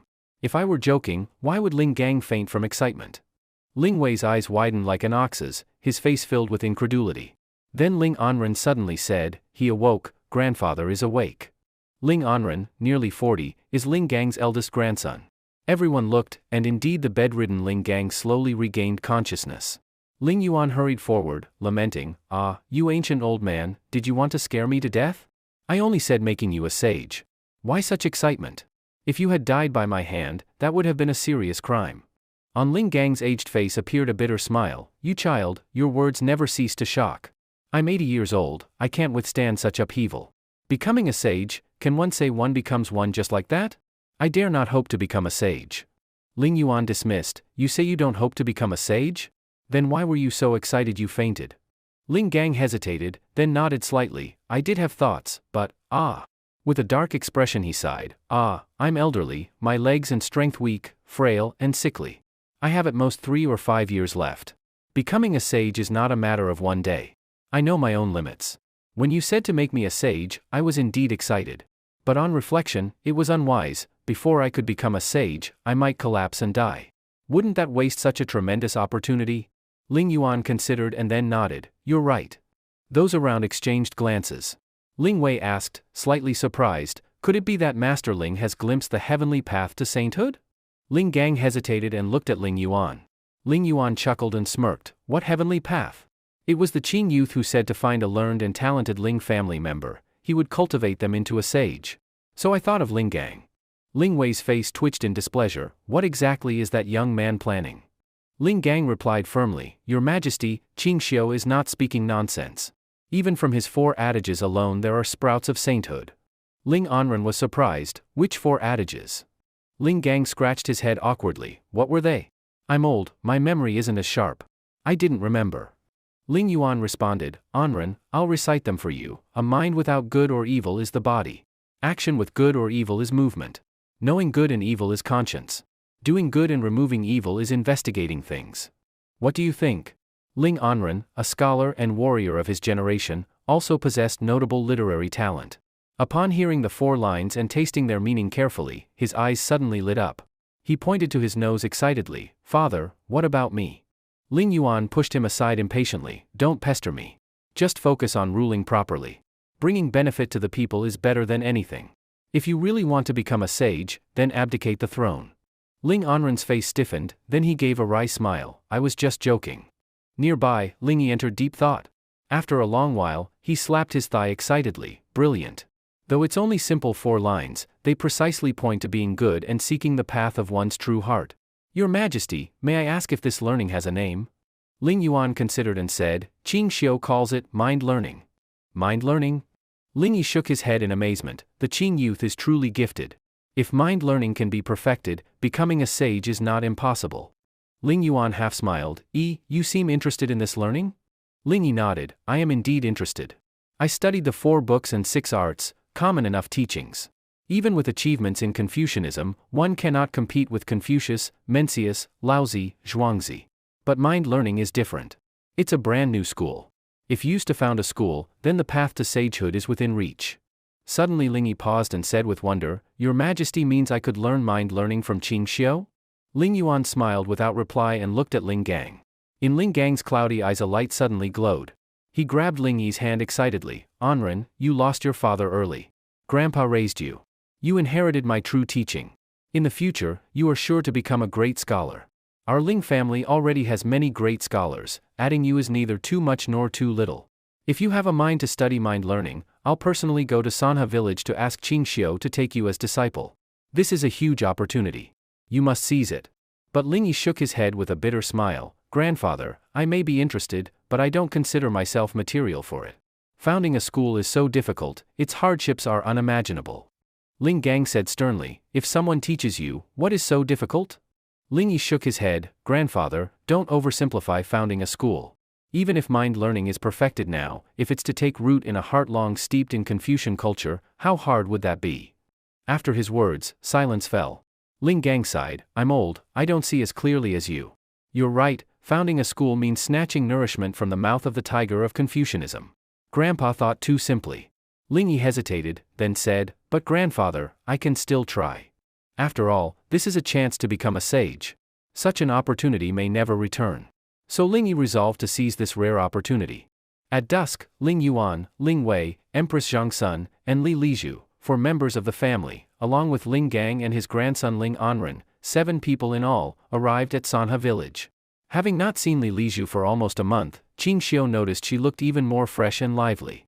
Barely 10 years old, her body had entered the final stage of development. Her soft chest had grown noticeably compared to a month ago, especially pleasing growth. Li Lizhu wore a white dress, looking spotless. Her bright eyes and pearly teeth could be called truly beautiful. Empress Zhangsun outshone even this young beauty. In a splendid bright yellow gown, she looked dignified and elegant. Adorned with a phoenix head hairpin, her jet black hair was coiled up, her delicate face impossible to ignore. I greet Mr. Qing, Li Lizhu offered a faint smile and slight bow. Qing Xiu returned greetings to everyone. In the next second, Li Yuan pulled him aside to introduce, Qing boy, this is Crown Prince Tutor Li Gang, Scholar Li. And this is Scholar Li's direct grandson, Li Anren. Qing Xiu quickly cupped his hands in greeting. Qing Xiu respectfully greets Scholar Li. This was no ordinary man. He once chased after and beat Ling Wei with a staff for misbehavior and had served as tutor to several emperors and crown princes.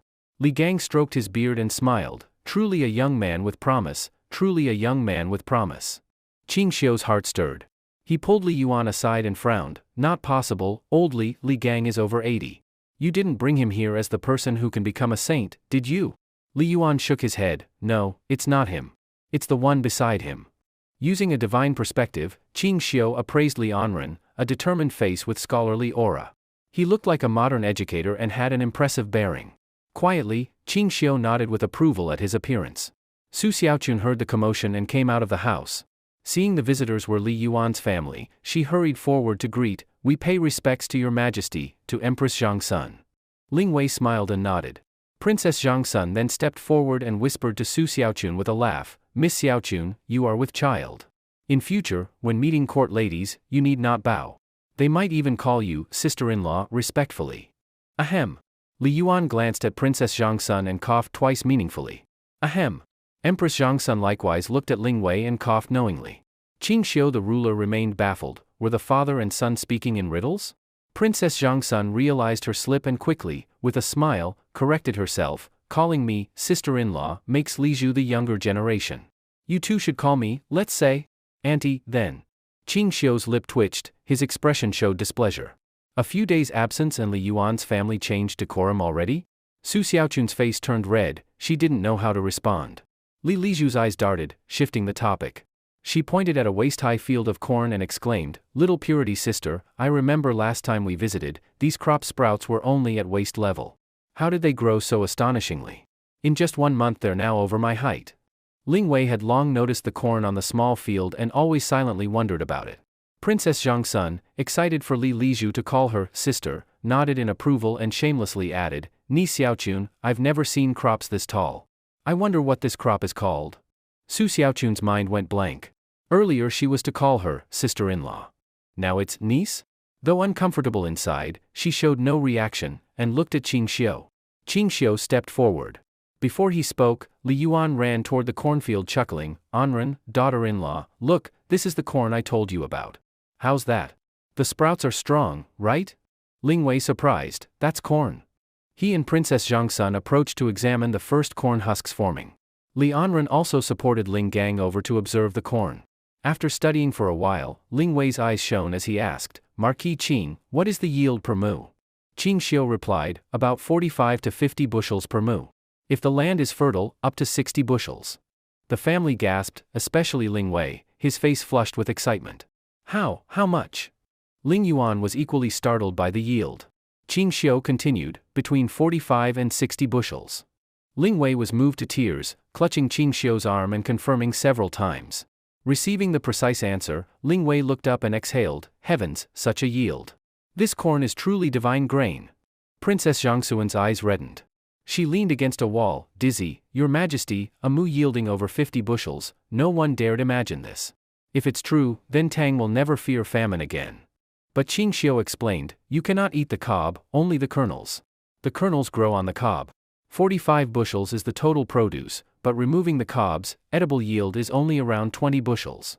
Ling Yuan puffed his beard, 20 bushels is still significant. In the dry fields of Guangzhou, even in favorable seasons, yield per mu is only 3 bushels. This corn doubles that, truly surprising." Qing Xiu sneered, "And that's still little? A mu of potatoes yields as much as 10 mu of corn." "What? My goodness! A mu of potato yields as much as 10 mu of corn. Wait, potatoes, what are potatoes?" Seeing their shocked faces, Qing Xiu was pleased. He pointed to another corner of the yard, "That small patch over there is potatoes." Li Yuan's family gathered around and studied them for a long time. After a while, Ling Wei frowned and said, "Marquis Qing, you said potatoes? The corn earlier was so tall with a yield of 50 bushels. That potato patch is small and fragile. That stem can't support that much produce, can it?" Qing Xiu smiled faintly, "Not all food grows on stems. Potatoes grow on the tubers under the soil. So although you can't see the yield, it's substantial." "Food that grows in dirt?" Everyone opened their eyes wide. Even Su Xiaochun looked curiously. Qing Xiu explained, "Potatoes serve as both vegetable and grain, can be eaten as either. They thrive in nearly any soil as long as there's some moisture, wet or sandy, and their yields are astonishing." Ling Wei said in a tremble, "Yield per mu, 150 bushels?" Qing Xiu shook his head and laughed wryly, "Who has grain that can yield 15,000 lb per mu? Potatoes normally yield 4 to 5,000 jin. In fertile soil, 7 or 8,000 isn't hard." Like energized, Ling Yuan and Ling Wei trembled with excitement, and Ling Gang and Ling Anren the grandfather and grandson were also speechlessly stunned. Princess Zhangxuan's legs went weak, she supported herself against the wall, head dizzy. Potato yields had completely overturned their understanding of grain. The courtyard was completely silent. Li Er stared at Qing Xiu with burning eyes and stammered, "Marquis Qing, these potatoes can yield 50 shi per mu? Swear to me, you didn't deceive me." Qing Xiu shook his head and said, "I dare not guarantee that to your Majesty. After all, I don't know if the potatoes I planted will actually reach 5,000 lb per mu. Whether they're spoiled or eaten by pests, I have no idea." Li Er pointed to the vegetable patch and said with a trembling voice, "Then quickly dig them up and take a look. Don't let them get eaten by vile pests." Qing Xiu twitched the corner of his mouth and said, "They're not ripe yet. In all of Great Tang, there's only this single patch of potatoes in my garden. If I accidentally dig them all up and kill them, wouldn't that mean this crop goes extinct?" "You make a good point." Li Er nodded and asked eagerly, "Marquis Qing, then when will these potatoes be ripe?" Qingxiu said, about the same time as corn, another month and they'll be ready to harvest. Li Er looked full of expectation and said, then when they're ripe, can you take me along to dig them up? Qingxiu smiled lightly, of course. Li Er's face grew solemn, and he said seriously, Marquis Qing, if the potatoes are truly as you say, yielding 50 shur per mu, I will make you a king with a different surname, and we will share the empire together. Beside him, Li Yuan and Empress Zhongsun were shocked. The elderly Li Gang also trembled. Li Liju's face was filled with disbelief. But Qingxiu only scoffed at this. Who can't make empty promises? Moreover, someone like Li Er, who valued power more than family, would actually share the empire? This was probably the funniest joke Qingxiu had heard in years. He shook his head and said with a smile, Your Majesty need not say such things. I have no interest in sharing the empire. My greatest dream is to earn more money, marry a wife, have children, and pass on the Qing family line, to be a salted fish who knows nothing of worldly affairs, eating idly and waiting for death. Li Er's mouth twitched. Empress Zhongsun looked deeply disappointed. Li Yuan blew his beard and glared, Brat, what nonsense are you spouting? You'd better think carefully. The power in Erlang's hands isn't something anyone can just grasp. You're given a chance and won't take it, truly, hopeless. After speaking, a slight smile appeared on Li Yuan's face, and he nodded with satisfaction in his heart. He knew his son best. Li Yuan believed he understood Li Er fairly well. He wasn't someone who would share his empire with others. Li Er looked regretful and said, That's truly a shame. I wanted to promote Marquis Qing, but alas, he has no interest in power. Ah, forget it. He waved his hand and looked at the potato seedlings with joy in his eyes. If these potatoes can really yield 50 shur per mu, then Great Tang will never suffer famine again, and the common people will no longer have to worry about food. Li Er's joy was sincere. He truly cared for the people and was genuinely kind to them. Otherwise, the early Tang dynasty wouldn't be the top choice for so many time travelers. This was an era where you could eat idly and wait for death. Li Er pointed to a bunch of bright red chili peppers and asked curiously, Marquis Qing, what is this? So round and red, shiny like red jade, surely it's another new crop you cultivated? Li Yuan's eyes lit up. He winked at Qingxiu and said to Li Er, Erlang, don't underestimate this.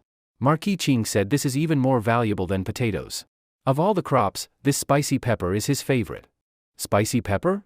Li Er looked puzzled, his eyes curious and a bit expectant.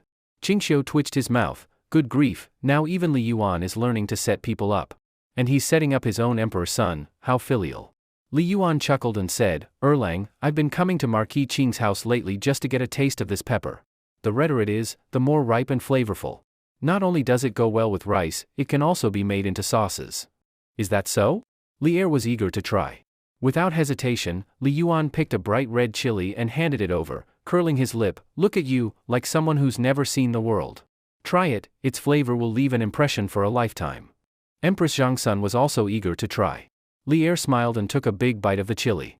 His previously fair face began to turn red at a visible rate, his smile froze, and his facial muscles started to twitch. A few seconds later, Li Er cried out in agony, threw away the chili, and spat out what was still in his mouth.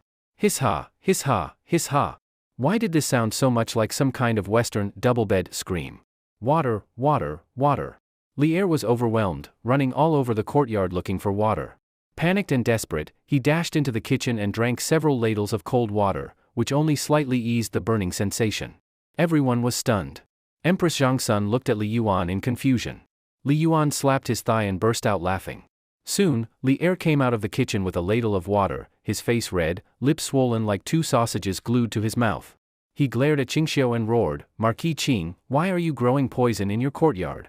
Qingxiu replied innocently, Your Majesty, this has nothing to do with me. It was the retired emperor who told you to eat it, not me. And besides, it's not poison. It's called chili pepper.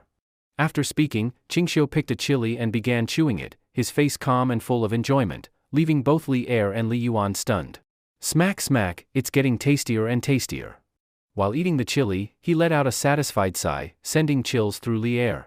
To be fair, Li Er's reaction wasn't exaggerated. After all, it was his first time eating chili, and such a big bite too. His mouth wasn't used to its heat, so naturally it became extremely sensitive and swollen. With one chili down, Qingxiu calmly said, Your Majesty, this is called chili pepper. It's not a grain, it's a vegetable or seasoning, used to enhance meals. Li Er drained the ladle of water and gave Li Yuan a deeply resentful look. Li Yuan awkwardly waved his hand and laughed, Haha, enough about food. Let's discuss why we came here today. Li Er nodded in agreement. Qingxiu said, it's already late. Why don't I host a banquet at my house, and we can talk over dinner? Li Er's eyes lit up and he nodded, that would be wonderful. I've long wanted to enjoy Marquis Qing's cuisine. Over half an hour later, the sky began to darken, and the dining table in the courtyard was filled with exquisite dishes. Li Gang and Li Anren were swallowing hard. Not everyone who had seen Qingxiu's meals could stay calm. After 3 rounds of wine and 5 flavors of dishes, the few women who didn't drink wine felt it was rather dull once they were full. Empress Zhangsun pulled Su Xiaochun into a room, whispering about something unknown. As for Li Lizhu, she sensibly wandered around Sanha village. Li Gang was elderly and not good with alcohol. Just 2 cups made him feel dizzy, but his eyes were still bright. No wonder, after drinking low-alcohol wine his whole life, suddenly tasting something over 50 degrees, the body couldn't handle it. With a look full of anticipation, Li Gang said, Mr. Qing, I heard from the retired emperor that you plan to cultivate a sage to suppress the noble clans. Is that true? Qingxiu nodded and said, it is true. The noble clans hold over 70% of all stored books in the world, causing Confucian clans to dominate. To put it bluntly, these clans sometimes don't even regard imperial authority seriously. There's a saying, dynasties come and go like flowing water, but families are made of iron. These noble families have prospered for hundreds, even thousands of years because of the knowledge they hold and their influence in Confucianism. To fundamentally solve the monopoly of talent and dominance by these clans, the first step is to break the scarcity of books on the market. The second is to have an influential Confucian scholar promote the development of government-run schools.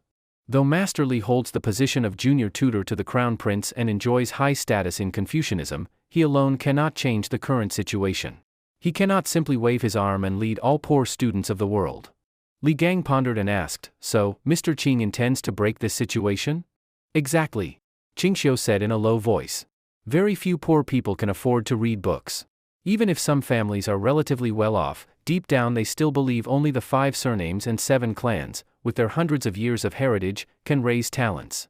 Li Er smiled and said, I understand Marquis Qing's intention, you want to create a trend. Qingxiu nodded. Li Er asked, what does Marquis Qing think of Master Li Gang? Qingxiu shook his head and gave a bitter smile. Master Li is already advanced in age and might not endure such hardship.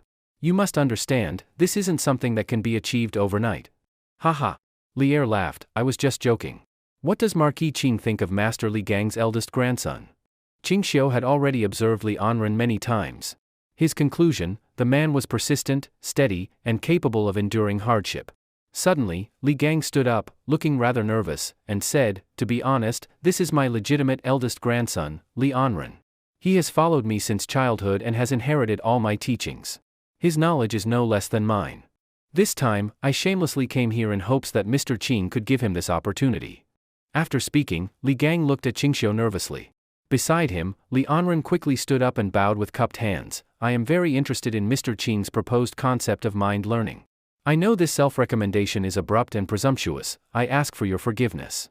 Qingxiu helped Li Gang sit down before saying to Li Anren, you must understand, the hardship on this path is beyond your imagination.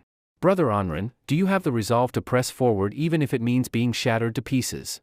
Li Anren was silent for a moment, then nodded heavily. If it means paving a path of learning for future students, even if I'm shattered to pieces, I have no fear. I hope Mr. Qing will grant me this chance. Good. Qingxiu nodded. Brother Anren is a descendant of a great Confucian. If he didn't have profound learning, he wouldn't be appointed palace attendant to the crown prince. I believe in your ability and perseverance. Li Anren asked excitedly, may I ask Mr. Qing, can you point out the path to becoming a sage? Qingxiu thought for a moment and said, my nature is sufficient in itself, I do not rely on external seeking. The mind is principle, the mind is principle.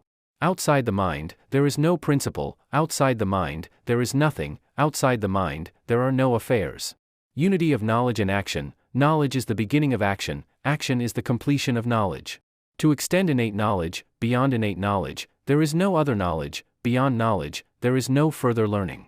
After saying this, Qingxiu felt a wave of shame in his heart. He hadn't even read instructions for practical living, what did he really understand about the path to sagehood?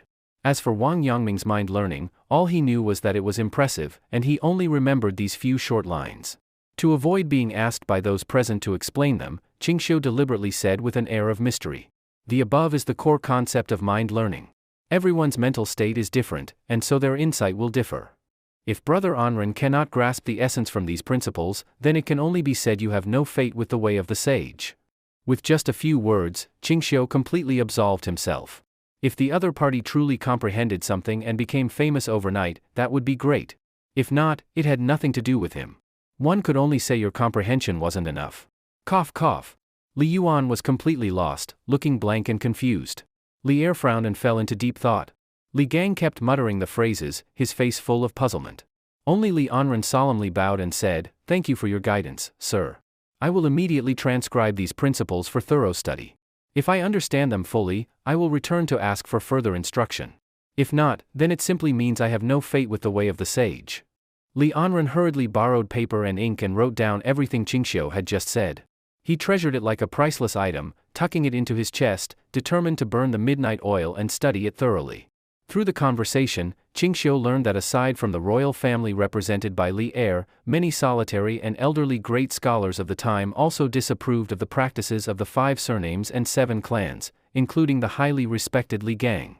Li Gang, being old and frail, stood up after the chat and said, "I'm old, haven't even sat for a full hour and I'm already especially tired. I hope everyone will understand that I need to go home early to rest." Qingxiu's expression shifted slightly and he stood up. "Master Li, please wait, I have something I wish to give you." Li Gang asked in confusion, "What is Marquis Qing giving me?" "I ask Master Li to wait just a moment." Qingxiu entered the house, and when he came out, he held a sandalwood box, which he solemnly placed on the table in front of Li Gang. Everyone curiously came forward to look. Li Gang asked curiously, "What is this?" Qingxiu smiled and said, "Open it and you'll see, Master Li." Li Gang carefully opened the sandalwood box. Inside was a crystal-clear writing brush. It was perfectly transparent, and the shaft reflected the firelight. Li Yuan and Li Er both gasped. Li Anran widened his eyes in disbelief at the glass brush. Li Gang trembled, pointing to the brush in the box. This is a brush? Rip. Li Er's hand trembled as he picked up the glass brush, studying it under the firelight. His gaze held both envy and greed. Li Yuan also couldn't tear his eyes away, staring straight at the brush. "There's writing on it?" Li Er exclaimed in surprise. Pointing at the few gold-plated characters, his face was full of shock and his heart surged with emotion. Li Yuan and Li Gang craned their necks to look. They saw 4 gilded characters. "True lineage of literature, when Shuizheng Zong." Li Er suddenly said with a sour tone, "Marquis Qing is really generous. This brush shaft is perfectly round and clear, without a single impurity. It must be top-grade glass. A single low-grade glass bead is already worth thousands of gold. This glass jade brush is surely worth a whole city. No, it's priceless." Li Gang trembled and asked, "Marquis Qing, to give such a valuable item to me, is there another motive?" His words clearly implied, "Giving gifts for no reason, you're up to something shady." Qingxiu narrowed his eyes and smiled. In Li Yuan's eyes, the seasoned schemer immediately understood and broke into a wide smile. He had already guessed, Qingxiu planned to use this item to entrap the 5 surnames and 7 clans.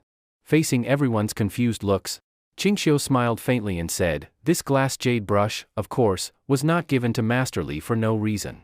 I do indeed have other intentions." "Oh? Please explain in detail." Everyone perked up their ears. Qingxiu beckoned to the others. They gathered around and listened as he began whispering his plan. After hearing it, Li Yuan slapped his thigh and laughed. "Good. Brilliant. Qing boy, as expected of you, to come up with such a flawless plan. Those old clan leaders of the 5 surnames and 7 clans won't be able to avoid falling for it. They'll probably line up to give you money." Li Er pulled the corner of his mouth and said with displeasure, "Marquis Qing, you're really vicious." Li Gang pondered for a moment, then smiled and nodded. "Very good. It speaks to my heart. I'll definitely help with this." Just then, Empress Zhangsun came out of the room holding Su Xiaochun's hand. Su Xiaochun wore a strange expression. Empress Zhangsun approached with a beaming smile. Li Er understood and asked with a grin, "Since the Empress is so happy, I assume she had a pleasant conversation with Miss Xiaochun." Empress Zhangsun said cheerfully, "Your Majesty may not know, but Xiaochun and I got along very well. I've taken quite a liking to her. I'd like to adopt her as my goddaughter. I ask your Majesty to approve." At these words, Li Gang was greatly surprised. Li Yuan smiled but said nothing. Qingxiu's jaw dropped, and the corners of his mouth twitched uncontrollably. He instantly used his god's eye view to lock onto Li Er, his face full of black lines. "I treat you as emperor, and you want to be my father?" He finally understood why today's events felt off from the very beginning. From calling her sister-in-law to suddenly becoming aunt-in-law. Turns out the trap had been set long ago. Li Er looked pleased and nodded. Such a good matter, how could I stop it? Qingxiu said darkly, Your Majesty, I am the teacher of Prince Wei. As the saying goes, a teacher for a day is a father for life. Based on that, Your Majesty and I are of the same generation. If the Empress adopts my wife as her goddaughter, wouldn't that mess up the generations? No, no. Qingxiu shook his head repeatedly. Absolutely not. Li Er smiled, Marquis Qing, it's rare that the Empress and your wife get along. Since it came up, this fate should be fulfilled. How can you reject such a good thing? Qingxiu shook his head and gave a bitter smile, Your Majesty, please don't make it difficult for us. We can't mess up generational order. Li Yuan chuckled, Who says it's messed up? The day after tomorrow, you're marrying the daughter of the Changsun family. At that time, you'll have to call Erlang uncle and the Empress aunt, just like that girl Pingting. Qingxiu opened his mouth, his face twitching. He realized it really made sense. The Empress was Changsun Pingting's actual aunt. If he married Pingting, wouldn't that mean he'd also have to call her aunt? Li Er laughed heartily, Marquis Qing, no need to fuss. At most, let's each regard it from our own view. Since Master Li is here, why not have him serve as a witness? What do you think, Master Li? Li Gang looked to Qingxiu, wanting to hear his opinion, but since the man was blind, he could only smile and nod. Since His Majesty requests it, this old man will serve as witness. This, husband. Su Xiaochun tugged Qingxiu's sleeve and whispered, Husband, what should we do? Please give me a decision. Qingxiu hesitated, then said helplessly, Forget it. Anyway, I'll be considered a junior in a few days. Sooner or later, it makes no difference. Empress Zhangsun immediately smiled with delight, Wonderful. Before we came out, Xiaochun had already agreed. With Marquis Qing's approval, everyone is happy. After everyone had left, Qingxiu sat in the courtyard and sighed helplessly.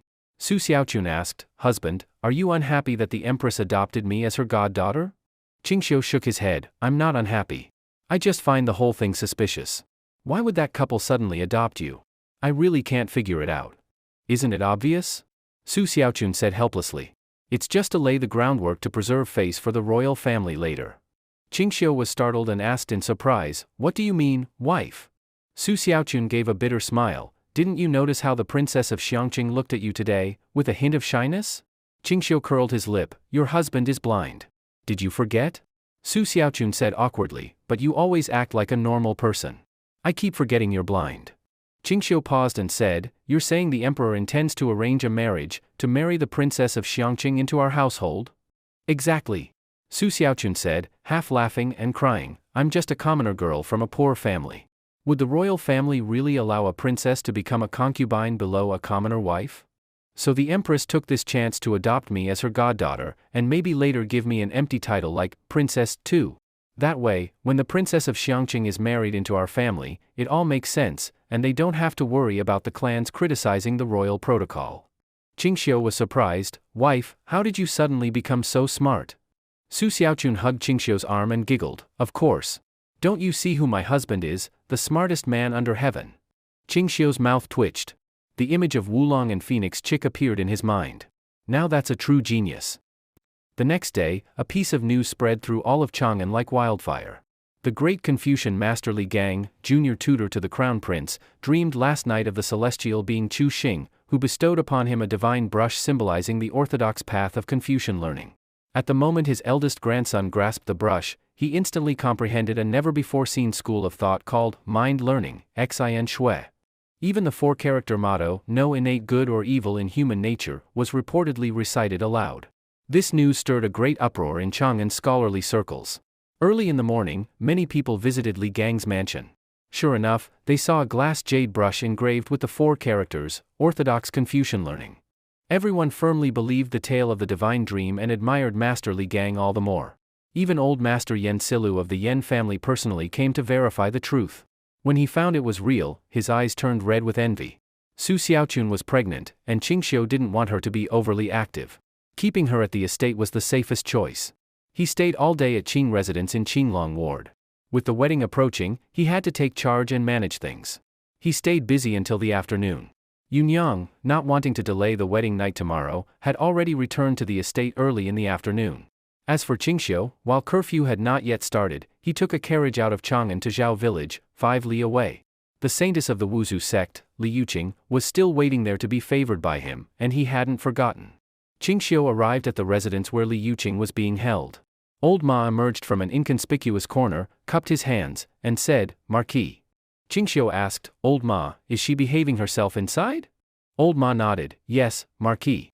The young lady is well behaved. Aside from meals and using the latrine, she stays quietly in her room." He winked and asked with a mischievous tone, "Marquis, are you staying here tonight?" Qingxiu frowned, "Don't ask what you shouldn't ask." I understand. Old Ma chuckled. "Marquis, please go ahead. I'll take the men far away and won't let a word slip." Qingxiu cleared his throat awkwardly, then pushed open the door and entered. Inside the room, Li Yuqing, graceful and elegant, lay on the bed, staring blankly at the ceiling with a mix of helplessness and confusion on her face. She had no idea how long she would be held here and worried more about her disciple, Xiao Shuixian, than about herself. She had raised Xiao Shuixian from infancy since she was 15, treating her as a daughter, training her as her successor. It had been 18 years. Though they were officially master and disciple, their bond was like that of mother and daughter. Thinking of Shuixian's safety overwhelmed her heart, far more than her own predicament. Lost in thought, she was startled when Qingxiu entered, quickly sitting up and looking toward the door in alertness. Seeing it was Qingxiu, she took a small step back, heart trembling. Remembering the events from the previous night and morning, she couldn't help but blush slightly. Because both her own and her disciple's fate were in his hands, she dared not show any defiance. Holding back her shame, she asked quietly, "How long are you planning to keep me and Shuixian locked away?" Qingxiu replied calmly, "What, it's only been 2 days and you can't bear it already?" Li Yuqing expressionlessly shook her head. "I just want to know when I can see Shuixian again. If you don't want to say, that's fine." Qingxiu stepped forward. Li Yuqing instinctively took another step back and asked nervously, "What are you trying to do?" Instead of replying, Qingxiu casually lay down on the bed and said with a smirk, "Why the panic? This isn't the first time. Have you forgotten what I said yesterday?" She remembered his words before leaving yesterday, "I'll come see you again tomorrow." Her face flushed, then turned pale. Qingxiu took out a small scented pouch from his chest and waved it with a smile. Li Yuqing's expression changed dramatically. "Shuixian sachet? That's something she always keeps with her. Did you?" Her voice trembled, her eyes filled with tears as she backed away, pale and biting her lip. You gave me your word. I obeyed you, and you still." Qingxiu chuckled, "Relax. I only took her sachet, I didn't harm her. She's still safe. But as I said, her safety depends on you." Li Yuqing visibly relaxed. Qingxiu smiled with a hint of mischief. "And you, I assume you don't want anything to happen to Shuixian, right?" Her body trembled. After a brief inner struggle, she took a few steps toward him. Stopping just before reaching him, she turned her head slightly, blushing, and began slowly loosening her belt with trembling hands. Her movements were hesitant yet graceful. As she did so, she said softly, "I hope you'll keep your word. As long as you don't harm Shuixian, I'll do whatever you ask." Qingxiu was visibly stirred by her gesture and appearance. Li Yuqing closed her eyes as her outer layer slipped down, her figure leaning gently forward. Qingxiu gently pulled her close. The night passed. As dawn approached, Qingxiu stretched lazily. Noticing her gaze full of silent complaint, he chuckled, "This isn't what I wanted either. But for my own safety, I had no choice." "I know," Li Yuqing replied uneasily. "Now please untie me." Qingxiu loosened the rope around her, setting it aside. "I'll leave this here for next time. Stay put over the next few days, I'll return." Hearing "I'll return" brought a look of sadness to her eyes. Qingxiu patted her gently, gave her a teasing smile, and said, "Don't worry. I gave my word, 1 month, and I'll release you. By then, you'll be reunited with Shuixian." Blushing and clutching her robe tightly, Li Yuqing nodded silently. Qingxiu, feeling refreshed, left by carriage. A month isn't too long or too short. If feelings could grow, it would depend on this time. He had to admit, after getting close to her, Li Yuqing truly knew how to please. Her training in martial arts made her body flexible, able to adapt to many situations. No matter how demanding Qingxiu's requests were, she met them with charm and composure. Back at the residence, the Qing estate was already decorated for the wedding. Later, Qingxiu led the bridal procession on a prized Dewan horse. The line stretched for hundreds of meters, dozens of gift boxes in tow, with drums and gongs drawing large crowds. Among the crowd, a beautiful figure watched Qingxiu with sadness in her eyes. She clutched her skirt tightly, eyes slightly red. "Young miss, let's go home," said the maid beside her, with a complicated expression. "I believe Marquis Qing will one day welcome you into his home like this." Yan Yushir bit her lip and nodded. "Let's go, Xiao Cui." Seeing her mistress on the verge of tears, Xiaocui couldn't help but ask, if you like him so much, why did you stop your father from visiting Marquis Qing about the marriage? If you hadn't, you would have married him by now. Yan Yushir sighed and said, you don't understand. Marquis Qing is extremely talented and likely proud by nature. When my grandfather went back on his word before, it must have displeased him. If we forced the issue now, it would fail and shame the Yan family. The last time I approached him under a false name, it was to avoid giving him a bad impression right away.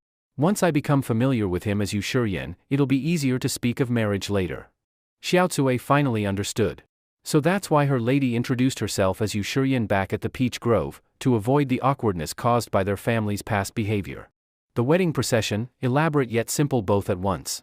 After presenting the betrothal gifts and exchanging pleasantries with the bride's father and mother, at an auspicious time, Zhang Sun Pingting's mother and her elder brother Zhang Sun Chong bring her out of the bridal chamber and hand her over to Qing Xiu. Since Zhang Sun Wuji married off his daughter as a concubine, which is a matter of shame, he invited no one to witness the ceremony.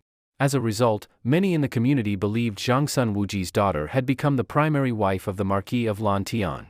Suddenly giving away such a grown daughter in marriage, Zhang Sun Pingting's mother shed tears several times. Her unwillingness to part was written all over her face.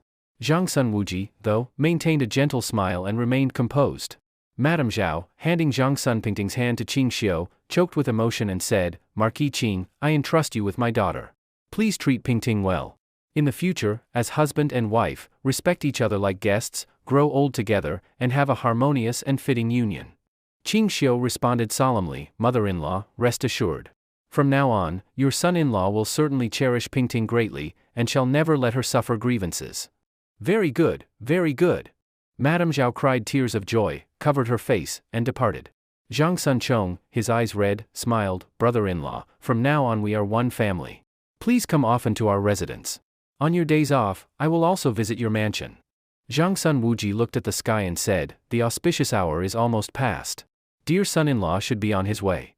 Qing Xiu cupped his hands and said, please allow your son-in-law to depart, father-in-law. After saying farewell, Qing Xiu took Zhang Sun Pingting's soft delicate jade-like hand, placed her in the bridal sedan chair, then mounted his horse and waved his hand, riding off toward the Qing mansion. Under her red bridal veil, Zhang Sun Pingting's finely made-up face wore a happy smile, though tears could not be held back. When leaving home, she had wanted several times to lift the veil and hug her mother and cry out loud, but thinking of the family's instructions, she did not show this unwillingness. The wedding procession arrived at the mansion. Though Qing Xiu invited few guests personally, in fact the guests arriving to congratulate came in an unending stream. Many nobles came out of respect or reputation. Wedding guests occupied half the morning just in greeting. Fortunately the front courtyard was large and many tables and chairs had been set up in advance. The banquet could barely seat everyone. This exhausted the mansion cooks terribly. After they finished, all the cooks lay on the ground, panting heavily, soaked in sweat. Qing Xiu gave each of them a red envelope containing 5 taels of silver. The guests did not disperse until evening. When the event ended, Qing Xiu stared wide-eyed at the extremely drunk people being carried away, and was both exasperated and amused. No wonder so many guests came to celebrate. Now Qing Xiu finally understood the problem. Because the prefect had issued a ban on alcohol, ordinary liquor became contraband. But alcohol remained unaffected. Its price was high. Even some lesser nobles were unwilling to buy it, but at the wedding they seized the opportunity to get drunk. Several dozen lb of liquor disappeared, getting drunk was inevitable. When Qing Xiu stood in the courtyard directing servants to clear the tables and chairs, a thunderous snoring sound echoed through the yard. He followed the sound and discovered 2 people lying under a table. These 2 people were snoring like thunder, each hugging a wine jar, utterly drunk. Looking closer, lo and behold, it was Yu Qigong and Wei Yanjin. Qing Xiu had no choice but to instruct servants to carry the 2 of them onto a carriage and send each back to their respective mansions. By the time the real work was done, the sun had set and the world had dimmed. Though busy, Qing Xiu did not feel tired. He went to the bridal room decorated with auspicious characters. Qing Xiu smiled faintly and pushed the door open to enter. Though the bride must not lift the veil all day after marriage, in consideration of Zhang Sun Pingting's constitution, Qing Xiu had servants bring some food in. From the state of the dishes, Zhang Sun Pingting must have eaten a lot. In the candlelight, looking at Zhang Sun Pingting in her red wedding dress, Qing Xiu restrained his pounding heart and moved toward the bed. Hearing footsteps, Zhang Sun Pingting trembled slightly, her breath grew rapid and her delicate face flushed. Qing Xiu came before her and without hesitation lifted the red veil. Zhang Sun Pingting looked up, then shyly lowered her head and trembled as she spoke. Qing sir. Qing Xiu asked solemnly, what did you call me? Zhang Sun Pingting's body trembled, she gripped her skirt tightly and said bashfully, husband. Aha! Qing Xiu responded with a sound, sat beside Zhang Sun Pingting, and looked down at her exquisite and charming face, feeling an irresistible urge. Madam, it is late. We should rest now. Qing Xiu smiled gently and drew Zhang Sun Pingting into his arms. Zhang Sun Pingting, blushing, nodded softly, I will obey husband. Qing Xiu stifled a laugh. This girl had completely changed from her former willful self into a soft little wife. Yes, soft everywhere, so one calls her a soft sister. Madam, please lift your head. Zhang Sun Pingting, confused, lifted her head, and in the next moment Qing Xiu cupped her face and kissed her, pulling up a strand of silver thread. Zhang Sun Pingting leaned back accordingly. Qing Xiu silently thought, sinful, then without further hesitation used those hands that had courted dozens of times. Treating Zhang Sun Pingting this way gave him a strong sense of guilt. After all, Zhang Sun Pingting's current age, by future standards, would correspond to a second or third year middle school girl. If not careful, one could sit in jail. Feudal society is better, he mused silently. After taking a concubine, Qing Xiu's life became more comfortable. For half a month straight, he either dotes on Zhang Sun Pingting or visits Yunyang, stopping by Zhao's village every other day to steal a taste. Though he doesn't know if affection deepens with time for Li Yuqing, this woman seems already accustomed to this life. When Qing Xiu enters, she conceives herself entitled to undress and use every means to please this young handsome man. This led Qing Xiu to feel that love deepens naturally over time. Because Zhang Sun Pingting moved in, the courtyard at Sanha village began to feel crowded. Qing Xiu simply built a backyard of several hundred square zhang, the rooms alone numbered over 10. He also moved Zhang Sun Pingting to live in the village house. This also allows the whole family to stay and gradually build their relationship together. Recently Li Tai has clearly arranged banks, launching pilot bank branches in Chang'an, Luoyang, Shandong, and Jiangsu-Zhejiang regions. So far, the results seem quite good. The weather gradually became hot, with daytime temperatures already reaching over 30 degrees. In the courtyard, Qing Xiu held a parasol in the hot sun, seeing the capital merchant Yang Kuei depart with loads of tea leaves and followed him to the capital with bank staff that Li Tai arranged. With Yang Kuei's promotion locally in the capital, the bank's business points in the capital should proceed very smoothly. When Qing Xiu returned to the guest rooms, this little brat who passed gas was already sweating profusely all over, completely overheated. The little tiger named Arya, just a month old, lay on the lime floor beside Su Xiaochun, tongue extended, panting heavily in the heat, already much larger than before. It was gradually showing signs of growing into a fierce tiger. Su Xiaochun, Yunyang, and Zhang Sun Pingting lay on reclining chairs, each holding a bamboo fan to cool themselves, so hot they were too weary even to speak. Qing Xiu had just sat down, his bottom not yet warm, when Xuanzi rushed into the courtyard, drenched in sweat, carrying a dirty, disheveled person with matted hair and filthy appearance. Marquis, madam. Qing Xiu got up and using his blind cane reached the guest room door, frowning, and asked, "What is it, Xuanzi?" Su Xiaochun also lazily stood up, with her pregnant belly coming forward, surprised. "Xuanzi, why did you bring a beggar into our home?" Yunyang and Zhang Sun Pingting also came to the door to look. Xuanzi hurriedly said, "Marquis, madam, she is not a beggar." "Marquis, do you not remember that time a certain Lin Gongzi came to our house to purchase goods? Are you saying she is Lin Fei?" Qing Xiu immediately recalled that cross-dressing merchant's son Lin Fei. Su Xiaochun was startled. How could Lin Gongzi fall to such a state? I remember when he left a month and a half ago, he was fine. Could he have been robbed by bandits? The beggar like Lin Fei raised her head to look at them with eyes full of red veins. Her pitiful appearance startled the three wives. Lin Fei sneered weakly, producing weak speech. "Marquis Qing, when my father and I were escorting tea to Jiangnan, we were ambushed and robbed. Except for me who barely escaped, my entire family was killed, all of them." Wah! Lin Fei burst into sorrowful weeping, crying as if her heart had been torn apart. Lin Fei seemed utterly exhausted from running about and consuming too much physical strength. After arriving here, her tense nerves relaxed, her body went limp like mud, and she fainted from crying. Qing Xiu came down and supported her, then told Xuanzi, "Go and invite Sun to come and take her pulse." "All right." Xuanzi, ignoring the heat, ran to the medical station in Sanha village. Sanha village's hygiene was clean and conditions were not bad. Sun Simiao simply moved to live in Sanha village. Every day people came to see him for medical treatment non-stop. He is now the busiest person in all of Sanha village. Soon, Sun Simiao, dressed in his simple robe, appeared in the courtyard. Qing Xiu was somewhat surprised to see him wearing such thick clothing, his face completely clean and not a drop of sweat, as if the hot weather had no effect on him. After feeling Lin Feifei's pulse, Sun Simiao smiled calmly and said, "She is merely physically overdrawn, overly heartbroken and fell into a faint. Her physical condition is not seriously harmed." He then took out a silver needle, dipped it in alcohol-soaked gauze for cleaning, and inserted it into a facial acupoint. Stimulated by the acupuncture, Lin Feifei slowly regained consciousness. Upon seeing the situation in front of her clearly, she shed tears again. Qing Xiu said, "Miss Lin, crying will not solve the problem.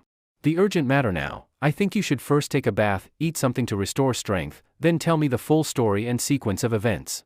Lin Feifei, with effort, raised her arm to wipe away tears, nodded and said, "Mm." Qing Xiu turned and instructed, "Yunyang, prepare a set of clean clothes for her, take her to the bathing room to bathe."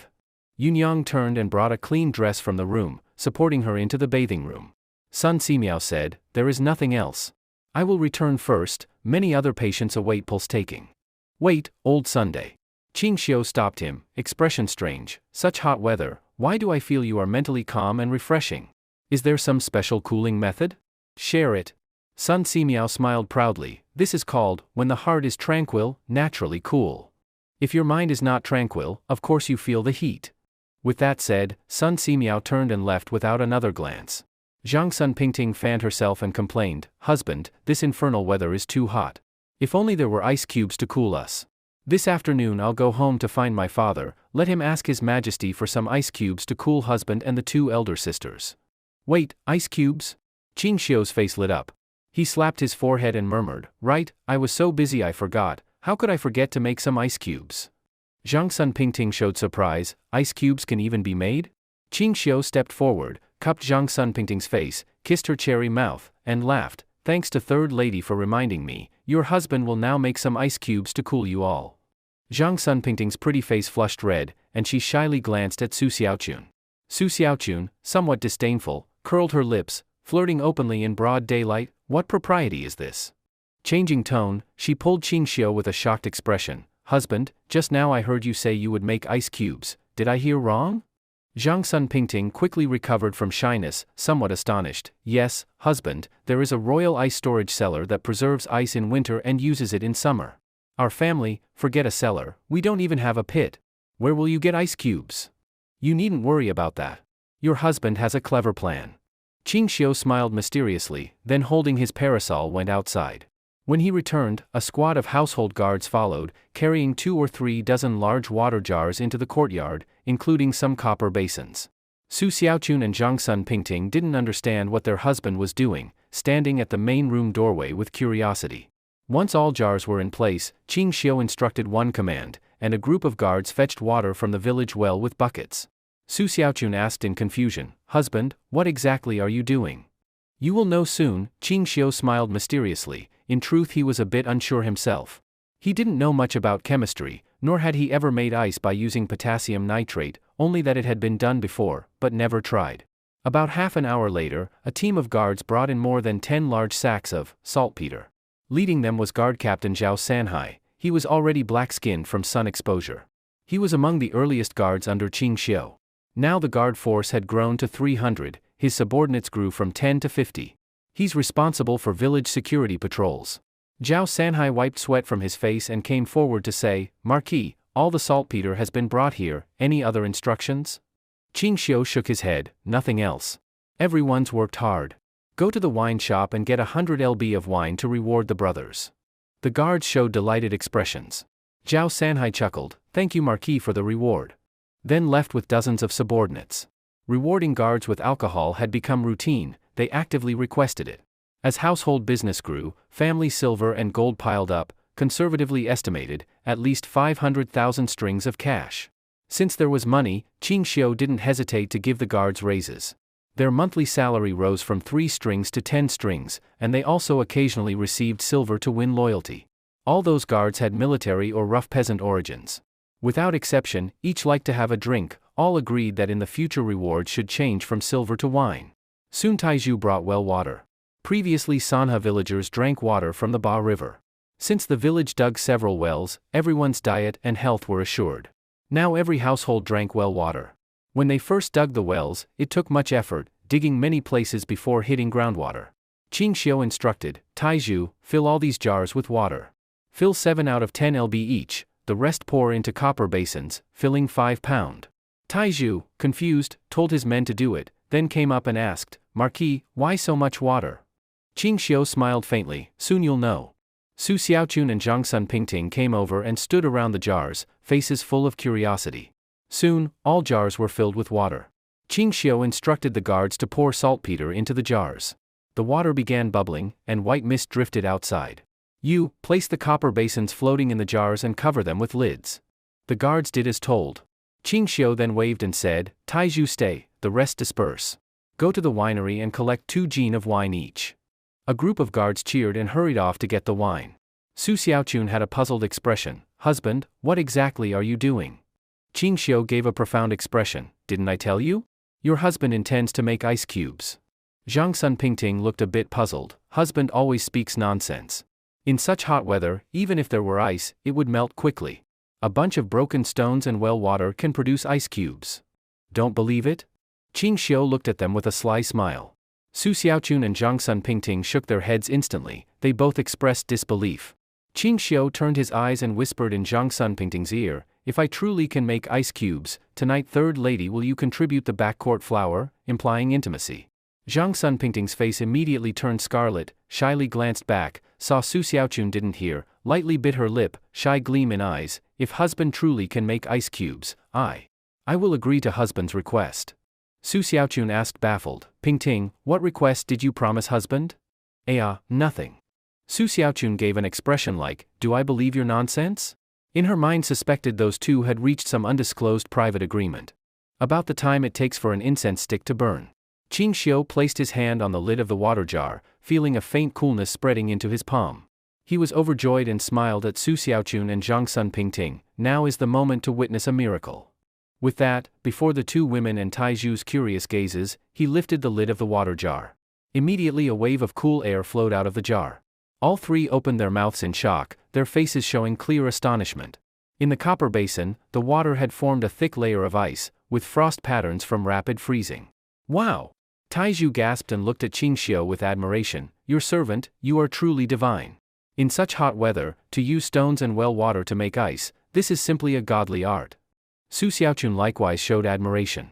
Her excited pretty face flushed, and she quickly placed her hand on the ice in the copper basin to feel the coolness, then jumped up in excitement, making ice in summer, husband, you are truly amazing. As for Zhang Sun Pingting, her face was bright red and full of shyness. Husband, she tugged on Qingxiu's sleeve. Qingxiu put on a stern expression, what? Want to go back on your word? Zhang Sun Pingting led him into the main room, speaking softly with shyness, husband, could you not ask for my backcourt flower? Apart from that, I will do whatever you wish. The back one I don't allow. She whimpered shyly, it's dirty. Qingxiu pinched her nose and laughed, look how you were shocked, just joking with you. Zhang Sun Pingting finally relaxed. Her face still a little red, and a little guilty she said, sorry for disappointing you. Tonight I will use this to serve husband.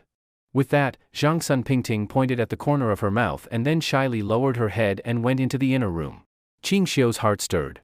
He tapped his blind cane and walked out of the main room. He really was joking with Zhang Sun Pingting. If he wanted to take the back door, he at least needed a layer of protective film. Conditions were not yet sufficient. Su Xiaochun stood by the water jars, fanning herself with a bamboo fan, eyes half closed in enjoyment. Qingxiu said to Taizhu, have the brothers clean out a workshop, prepare more water jars and saltpeter. Let your guard team to make ice. Supply some ice blocks each day to the guards' families and the workshop. Remember, this method must be kept secret. Taizhu nodded excitedly, yes, Marquis. Oh, right. Qingxiu added, using well water is wasteful. Except for our household making ice with well water, use Ba River water for the rest. Since it's only for cooling, water quality doesn't matter. And also, find Lu Yunyan. Have her resume training tomorrow and send ice blocks to cool the training field. Understood, Marquis. If there is nothing else, shall I go? Yes, go. Taizhu saluted and left, then began procuring saltpeter and jars and copper basins. To secretly train the boys and girls, Qing Xiu had built 3 large indoor training fields near the workshop, but due to the hot weather, the children kept showing signs of heatstroke. He had ordered a break recently. Once weather-cooled training would resume. But if ice could be made on a large scale, that delay would no longer be necessary. Soon after Taizhu left, the bathroom door opened. Yunyang guided the somewhat weak Lin Feifei out of the bathroom. Su Xiaochun turned and carefully looked at Lin Feifei, unable to help praising, "Lin Gongzi, after changing into female clothing, I almost didn't recognize you. Such extraordinary beauty, no wonder you disguised as a man went out." Lin Feifei had just bathed, no makeup, looking like a lotus out of water. Her lips red, face delicate, bright eyes, white teeth, graceful brows, the beauty of peach and plum. At 17 or 18 her body was already graceful, like a willow swaying in the wind, fragile and charming, worthy of being called a thousand-charm beauty. Hearing Su Xiaochun's words, Lin Feifei lowered her head in shame and said apologetically, "Earlier I disguised as a man named Lin Fei and deceived Marquis Qing and Madame Qing. I feel great guilt and hope Marquis and Madame will generously forgive my rude behavior in hiding my identity." With that, she struggled to bow to both. Qing Xiu waved his hand, "It is past. Don't repeat the mistake. In future, just treat each other sincerely. Thank you for your magnanimity, Marquis Qing." Qing Xiu then instructed Yunyang, ask the cook to prepare some light food to help digestion and bring it over. Hearing this, Lin Feifei's eyes reddened and she couldn't hold back tears. Su Xiaochun took initiative to support her, speaking softly, "Miss Lin, since the matter has happened, don't be too sad. You look weak now. Sit down first." "Thank you, Madame Qing." Lin Feifei gratefully sat in a rattan chair. "I will bring some ice blocks." Qing Xiu went to the courtyard and carried in 5 or 6 containers of ice blocks. In no time the entire room was filled with coolness. The temperature began to drop rapidly and it turned refreshingly cool. Lin Feifei looked at Qing Xiu, her eyes reddened again. She stood, bowed in choking voice, "Thank you, Marquis Qing, for understanding. Building an ice cellar is especially difficult, and this ice is only a little. Marquis Qing need not lavish expense because of me. Madame Qing is pregnant. Better to send the ice blocks back to the ice cellar, reserve them for the ladies to use." Su Xiaochun immediately pursed her lips in a smile. Qing Xiu's lip twitched as he suddenly thought Lin Feifei was somewhat vain. Su Xiaochun softly said, "Miss Lin, rest assured. This is not lavish or wasteful.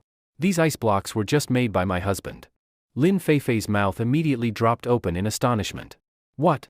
These ice blocks were made by Marquis Qing?" Su Xiaochun nodded, pointing outside at the large jars. "Those jars over there, miss, you need not be surprised. My husband is a disciple of an immortal. Having the ability to make ice in summer is not surprising." Lin Feifei suddenly stood and knelt heavily before Qing Xiu, beginning to kowtow. This scene startled Su Xiaochun. She hurried forward to support her. "Miss Lin, the ice making is done. You don't need to make such a grand gesture, right?" Even Qing Xiu was startled. Could it be that she regards him as terrifyingly divine? But Lin Feifei insisted on kneeling, tears streaming down her face. She cried, "Marquis Qing, your ability reaches the heavens. Please help this girl.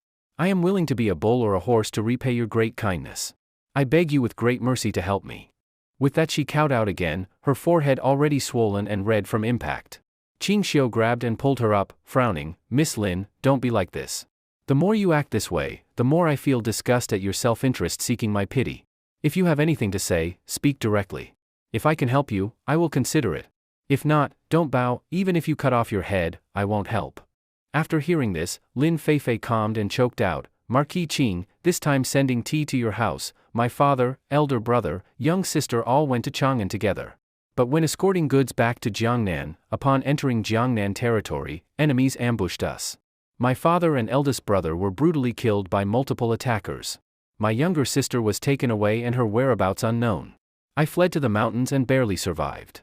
So it was a revenge killing." Qing Xiu suddenly understood. Lin Feifei tearfully explained, "Not revenge killing. It was the Lu family of cloth merchants, colluding with Governor Ning Chun of Yuezhou." Qing Xiu frowned, "How do you know the Lu family did it?" Through tears Lin Feifei explained, "My eldest brother tore off one person's face mask in a life-or-death struggle. He was a servant of the Lu family. The swords and daggers they used were official issue. If bandits or highwaymen had done it, they wouldn't chase and kill us hundreds of miles." Qing Xiu shook his head, "If you want me to help you avenge, forget it. This kind of thankless incident I won't do. It only attaches enemies for no reason. I refuse to act foolishly. Weapons have no eyes. Such matters are best to stay uninvolved. Though Qing Xiu doesn't fear trouble, he must consider the safety of his wives.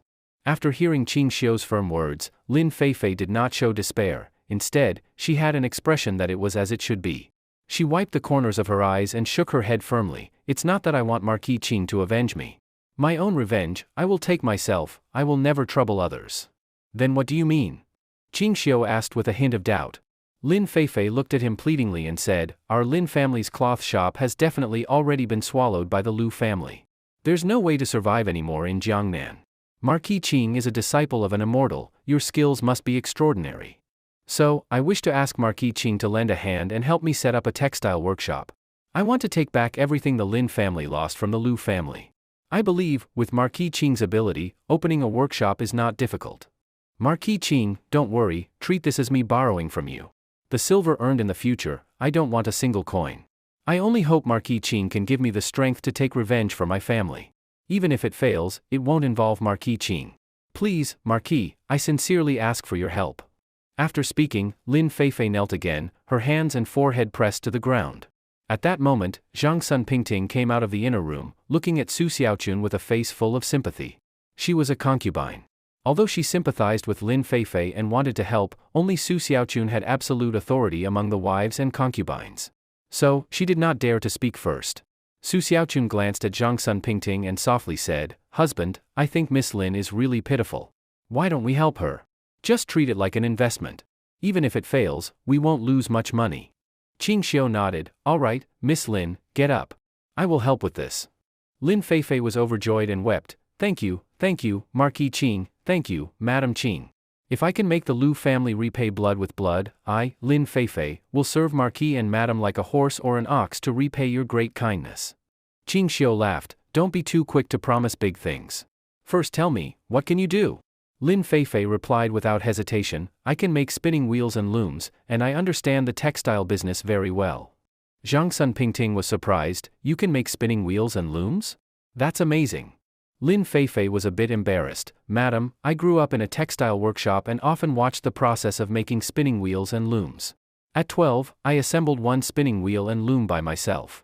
Su Xiaochun also exclaimed, Miss Lin is amazing, she can even make spinning wheels and looms. Qing Xiu, however, was a bit dismissive. He had seen the spinning wheels and looms of this era a couple of times.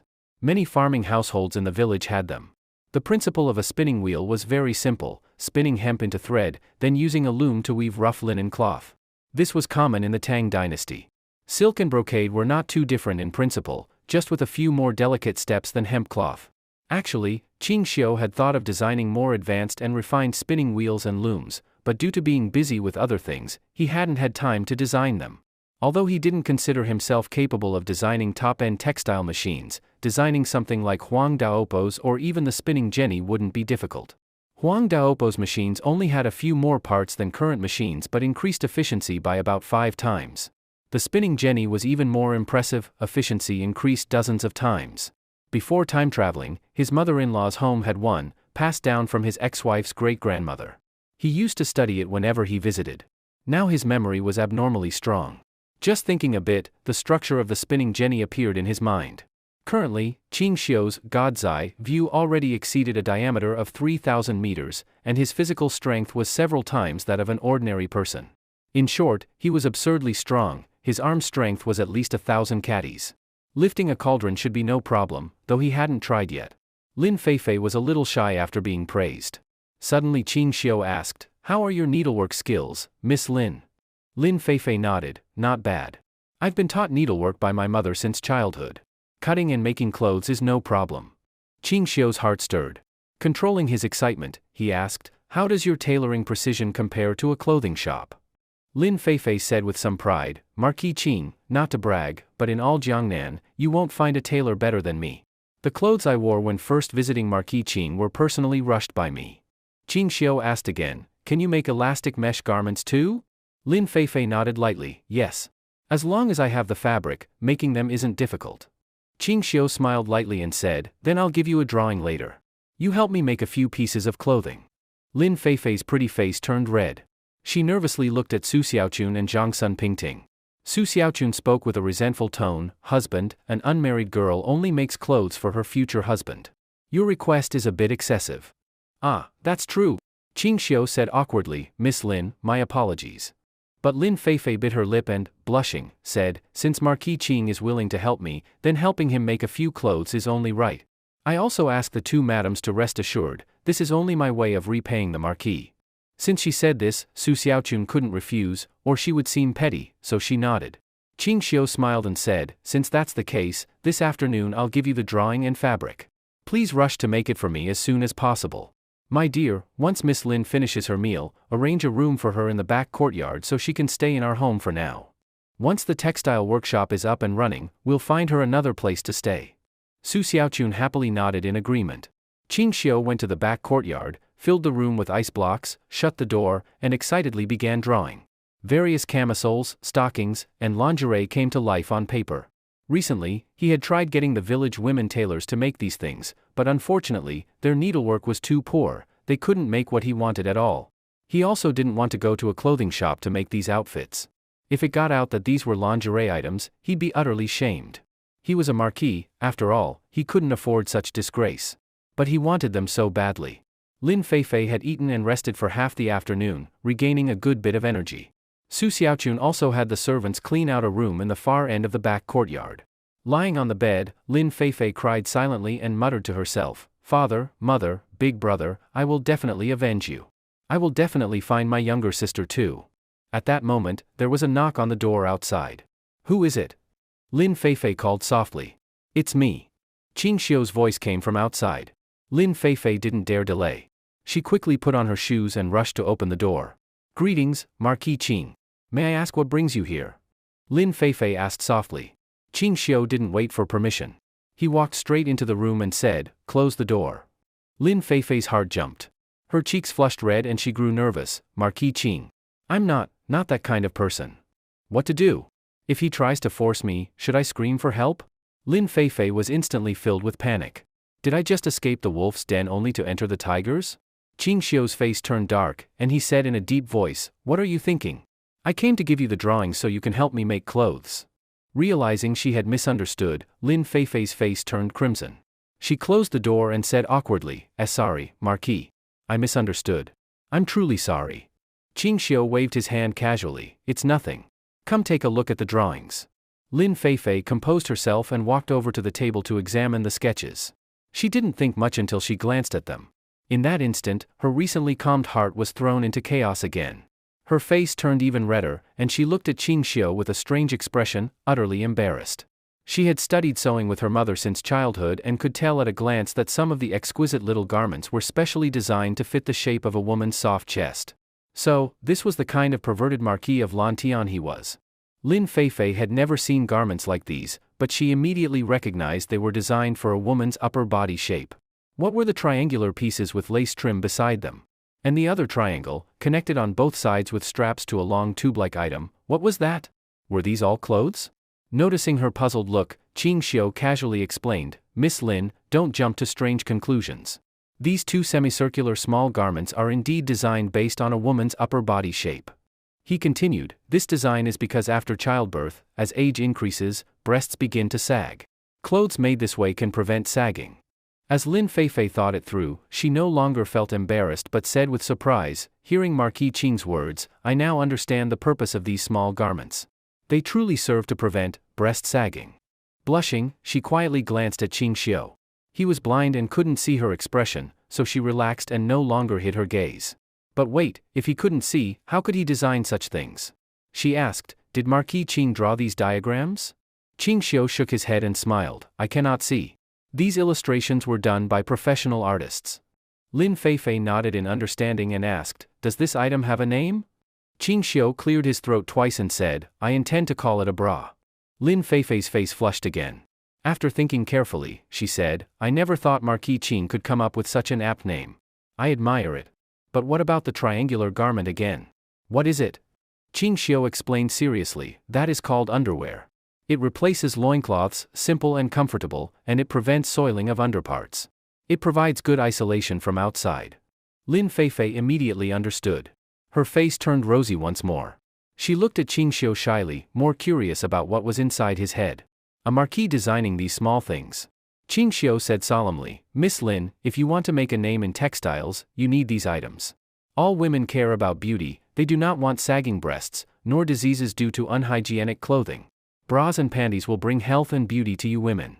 Lin Feifei, disgusted but blushing, said, Then I must thank Marquis Qing on behalf of all women, for caring about our health. Ching Xiu awkwardly coughed twice. Lin Feifei looking at the diagrams frowned, but what is the long tube connected to the triangle panties? Ching Xiu took out 2 pieces of black but different fabrics, one black thin mesh, one black silk, and said, This part is still in research. I'll explain how to make it. He patiently explained, use the black silk for the top triangle, and the thin mesh to make the connected long tube socks. The foot part of the sock should fit the foot shape perfectly. Lin Feifei tilted her head, confused, Marquis Qing, I don't understand, since there is underwear, why add 2 thin long tube socks? It seems complicated. Wouldn't it be inconvenient to wear? Ching Xiu put on a stern face, you will make it as instructed. Prioritize making this piece. Make one in each color. When finished, deliver to me immediately, and secretly. Then he placed red, pink, and white mesh and silk on the table and left. It's imaginable how much courage it took for a marquis to ask a female tailor to make these things, but for future happiness, he risked losing face. Lin Feifei stared blankly as he left. Well, since Marquis Qing instructed, she must rush to make them. She prepared scissors and thread and worked into the late night. Looking at the black camisole and stockings in hand, she nodded in satisfaction and muttered, This actually looks not bad. But what's the purpose of adding those 2 mesh stockings? Why not try it on? Blushing slightly, she stood by the bed and removed her clothes, revealing a nearly perfect jade-like body, model-like figure. After putting on the camisole, her face burned and she gasped, It's so seductive. This clothing is just too embarrassing. Heavens, esteemed Master Qing actually designed such shameful clothing. She couldn't believe it. But the truth was here. Looking at the black mesh stockings tightly wrapped on her legs, even she felt seductive. If a man saw such a sight, he would certainly go mad. For 2 days straight, Lin Feifei worked in her room making these small garments, eating and sleeping aside. 2 days later, she completed 4 colors of bras, 4 colors of underwear, and 4 colors of camisoles. Early the next morning, after breakfast, she saw Marquis Qing passing. Blushing, she quietly murmured, Marquis Qing, all garments from the drawing are finished. When you have time, come collect them. Ching Xiu's spirit jolted. He wanted to see them now, but it would be too obvious, so he waited in the front courtyard for the time an incense stick burns, then quietly slipped into the back courtyard. After he left, Zhang Sun Pingting leaned close to Su Xiaochun and whispered, Sister, I felt Marquis Qing's words and actions were strange just now, he seemed distracted. I looked out the window, he went to the back courtyard. Su Xiaochun froze over her account book and said doubtfully, Oh. Zhang Sun Pingting anxiously, Sister, could it be he found Miss Lin so beautiful that he likes her? Su Xiaochun suddenly laughed, What nonsense are you thinking? Our husband is blind. Even if Miss Lin were the most beautiful, could he see? Zhang Sun Pingting pouted, Not necessarily. You said before, though he can't see our looks, he can recognize us by touch. Su Xiaochun stiffened, Pingting, stop overthinking. Even if he likes her, what's so big about it? Zhang Sun Pingting, surprised, Really, sister? That's unlike you. When I first came here, your attitude toward me was sour. How have you become so magnanimous? Su Xiaochun smiled faintly, Pingting, men, who hasn't had multiple wives? Even if husband has eye disorder, it doesn't stop his excellence. Many women like him. We can't control that. Besides, since last time when I was kidnapped in the Qinling, husband risked himself for my safety. Since then I decided, if he treats me sincerely, I won't mind if he takes concubines, as long as it's not too excessive. Zhang Sun Pingting sighed, Sister is truly generous. I'm ashamed compared to you. Su Xiaochun pursed her lips smiling, You can't control a man's heart, it's like sand, the tighter you grip, the faster it slips away. Better to do your own duties. The less you cling, the more he feels indebted and values you more in the future. Zhang Sun Pingting thought a moment then nodded in agreement. Ching Xiu entered Lin Feifei's room and eagerly said, Miss Lin, where are the items? Lin Feifei blushingly took out a small package and handed it to Ching Xiu. He opened it, took out a pair of black camisole stockings, and unfolded them, observing under his god eye. Lin Feifei smiled, everything was made according to Master Qing's instructions. Ching Xiu studied them and found Lin Feifei's sewing was indeed excellent, almost as precise as a sewing machine. The stockings made of sheer mesh weren't as smooth as real black silk, but about 70 to 80% similar. I have one confusing question, Master Qing, may I ask? Qing Xiu said, feel free to speak. Lin Feifei asked with concern, the bra size seems off. It's a bit small for Madame Yunyang, too large for Madame Supier, and even less suitable for Madame Pingting. Could the sizing be wrong? Qing Xiu's expression stiffened, then he frowned and said, it was made according to my first Madame size. Now that you mention it, it does seem slightly too large, too small for Yunyang, wrong size. Perhaps the measurements were mistaken. I'll have them try it on tonight. If it doesn't fit, you can make a few more. Lin Feifei timidly asked, when will Master Qing arrange the textile workshop? I can't only do needlework while at your residence, right? Qing Xiu smiled, rest assured. I have already had craftsmen start making textile machines. They will be ready in a few days. Lin Feifei was surprised, Master Qing researches textile machinery too. He said, Miss Lin is familiar only with basic spinning wheels and looms. I have a more advanced loom, its efficiency is many times greater than anything available now. Lin Feifei trembled slightly and believed him wholly. She had personally witnessed Qing Xiu create ice, she was astonished. If he says the loom is more efficient, it must be true. She said excitedly, it really can increase efficiency by that much? Of course. Once it's made in a few days, you'll see. With that he took the package full of lingerie and stockings and left. The garments didn't match the dimensions of Su Xiaochun, Yunyang, or Zhangsun Pingting, because they weren't made for them. They were made based on the measurements of the saintess Li Yuqing, disciple of the witch sect. Yunyang simply obeyed, never refused any request from Qing Xiu. Even if asked to wear erotic garments, she wouldn't refuse, which left no desire to conquer for Qing Xiu. Su Xiaochun was pregnant and off-limits for a long time. Zhangsun Pingting was a big lowly, too naive and reserved, she'd need training for a couple of months to reach the expected standards. Li Yuqing was different, experienced, seductive, resistant to him. That aroused his desire to conquer. Though she satisfied all his demands, she did so reluctantly. Every time she resisted a little, Qing Xiu pushed even harder. Lately he had visited her every 2 or 3 days, but this time had gone 6 days because of the heat and laziness. But now that ice was available, he didn't worry about overheating during intimate visits. He prepared a carriage in advance, packed the small bundle inside, and had servants load a carriage full of ice blocks. When Su Xiaochun saw Qing Xiu preparing so grandly to leave, she came up holding her belly and asked, in this scorching heat, husband, where are you going? Qing Xiu said, I'm going to Chang'an. The boiler room there is too hot, 2 guards who burn glaze at the mansion have heatstroke. I want to bring them ice to comfort them. I may stay in Chang'an at night. Wife, don't wait up. Then please be safe and return early tomorrow. Su Xiaochun advised and began to turn, then saw Zhangsun Pingting running out, holding a bundle. She called out while running, husband, wait for me. I want to visit my parents. Qing Xiu smiled and said, Pingting, arrange another carriage to Chang'an. It's hot, send some ice to your father for cooling. Zhangsun Pingting nodded with a charming smile, that's good. Husband, go first, I'll have someone load 2 carriages of ice to send to my father. She placed the bundle at the mansion gate and ran toward the ice workshop. Qing Xiu breathed easier, he wouldn't take her along on his errand. He boarded the carriage and instructed old Zhang Dao to depart. Before leaving the village, the carriage suddenly stopped. A seductive young woman holding a black parasol blocked the road. Zhang Dao frowned, Miss Lu, why block the road? Lu Yunyan bit her lips and said, I have something to say to Marquis Qing. Please have Uncle Dao make an exception. Qing Xiu lifted the curtain and said, come in and speak. Lu Yunyan entered immediately. Inside were 2 basins of ice, making the carriage cooler. Tilting his head, Qing Xiu asked, what's your matter? Lu Yunyan looked complex.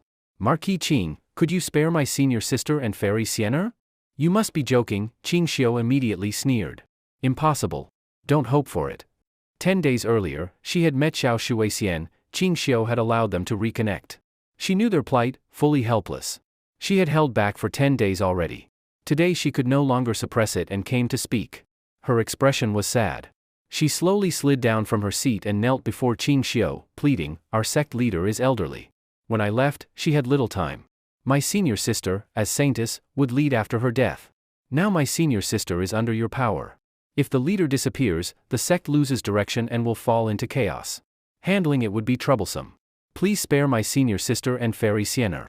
I and Xiao Rou will stay as hostages. The sect won't act rashly. Qing Xiu coolly said, what does your sect's lack of leadership have to do with me? It's safest for all of you to be under me. Letting them leave and then retaliating, what if they come for revenge? Lu Yunyan's eyes reddened.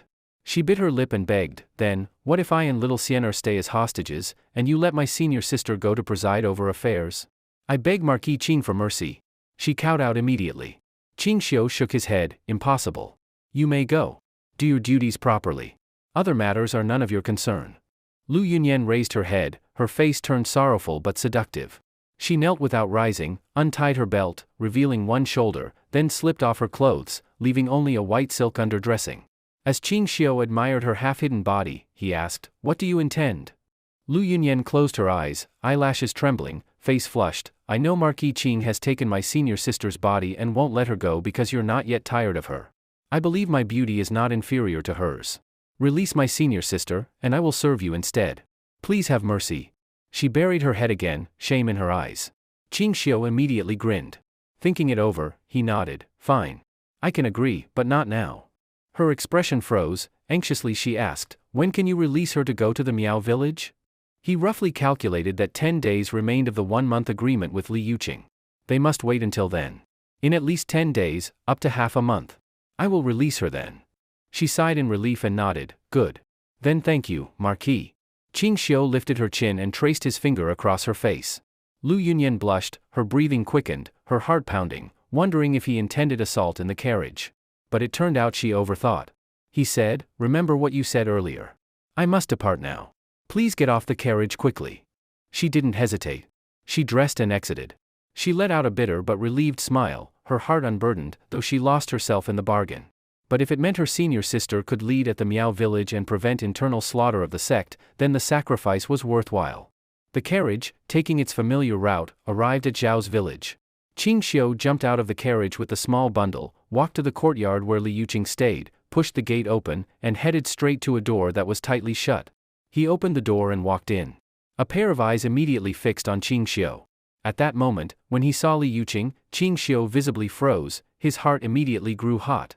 Perhaps she felt the heat unbearable too. She wore no undergarment, only a light mesh overdress. Beneath, a pink-white undergarment and skirt showed faintly in the light. The contours of her body were clear in the doorway light. Previously sleepy, Li Yuqing reflexively sat up on the mat when she heard the door open, grabbing a blanket to cover herself. Qing Xiu closed the door and teasingly joked, "Oh? Aunt Yuqing, you're quite free-spirited. I didn't expect you'd dress so revealing." Li Yuqing's face flushed rosy. Full of shyness, she stammered, It's too hot. I thought no one would come in except you, so I just dressed lightly to stay cool."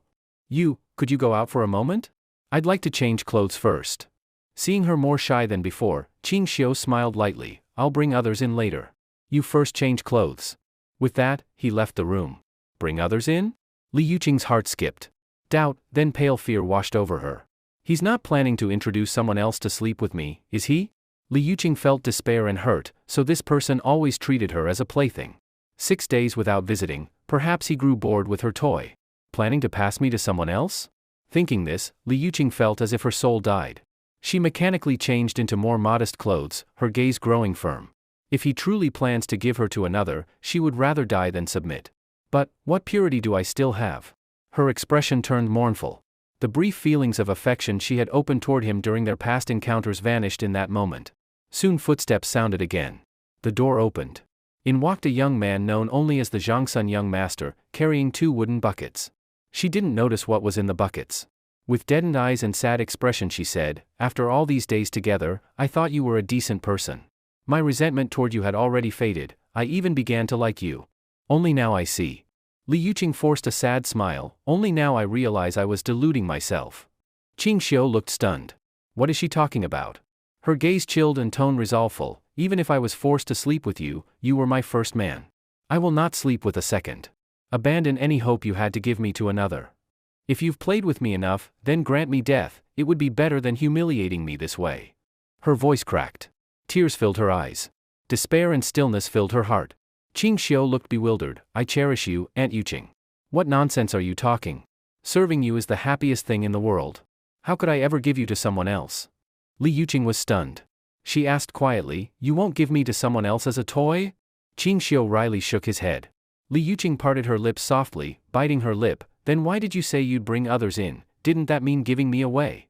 Qing Xiu stepped forward, placed the 2 buckets by her feet, tone slightly cold. "What do you take me for? Someone unfeeling? Look carefully, what is in these?" Li Yuqing felt coolness by her legs, glanced down, and saw full buckets of ice. She gasped, "This is ice?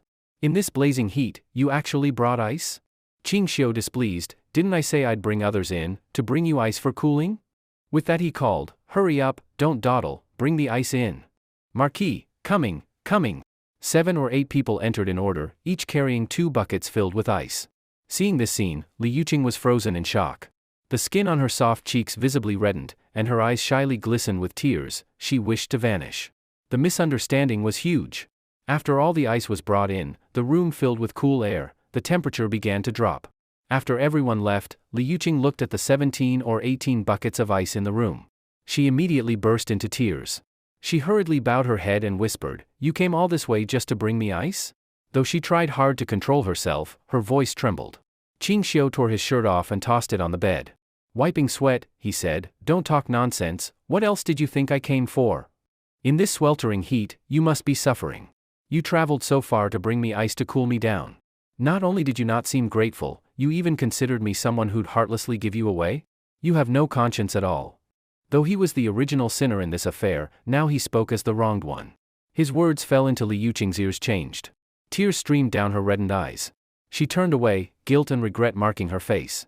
On second thought, maybe I held such a high place in his heart, that he didn't visit for days just to find ice for me. Such hot weather, he brought all this ice for me. That hateful man, perhaps isn't hateful at all. "Thank you." Li Yuqing quietly said thank you. Qing Xiu lifted a corner of his mouth. He knew, this woman, at her age, was likely growing feelings for him. But he turned serious and sighed, "Sigh, traveling all this way to bring you ice, and the only return I get is one small, thank you da." Li Yuqing trembled. Her delicate face gradually turned shy red. She bit her lip and said, "Then what do you want?" He awaited this question. Sitting on the bed, he opened the small bundle and took out a black camisole stocking. Handling it, he said, "It's simple, wear this garment." Li Yuqing glanced at it, puzzled.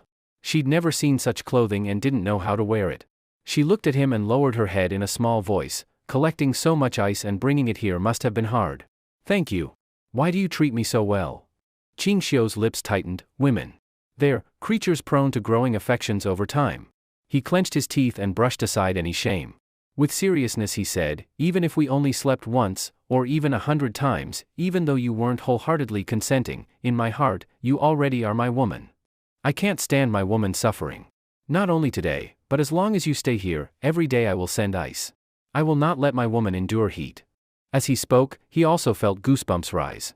Though these words would seem overly sweet in later eras, in the Tang dynasty few women could resist such domineering and romantic words. Li Yuqing felt her chest heave, her breathing grew rapid. Her lowered gaze shone in new light. After a long moment, she stepped forward, quietly removed her clothes and skirt, and picked up the black camisole stockings in silence. Although the two had already been honest with each other many times, when Li Yuqing revealed her body to Qing Xiu again, she still felt shame and awkwardness. She appeared graceful with only scant clothing on, her figure slender and poised like a startled swan, skin like congealed fat, brows elegant, lips rose-red, teeth white. Even in dim light she looked pure and radiant. Holding the black camisole-style stockings in her hand, she looked slightly confused and softly asked, "How do you wear this? It looks so strange. I've never seen clothes like this."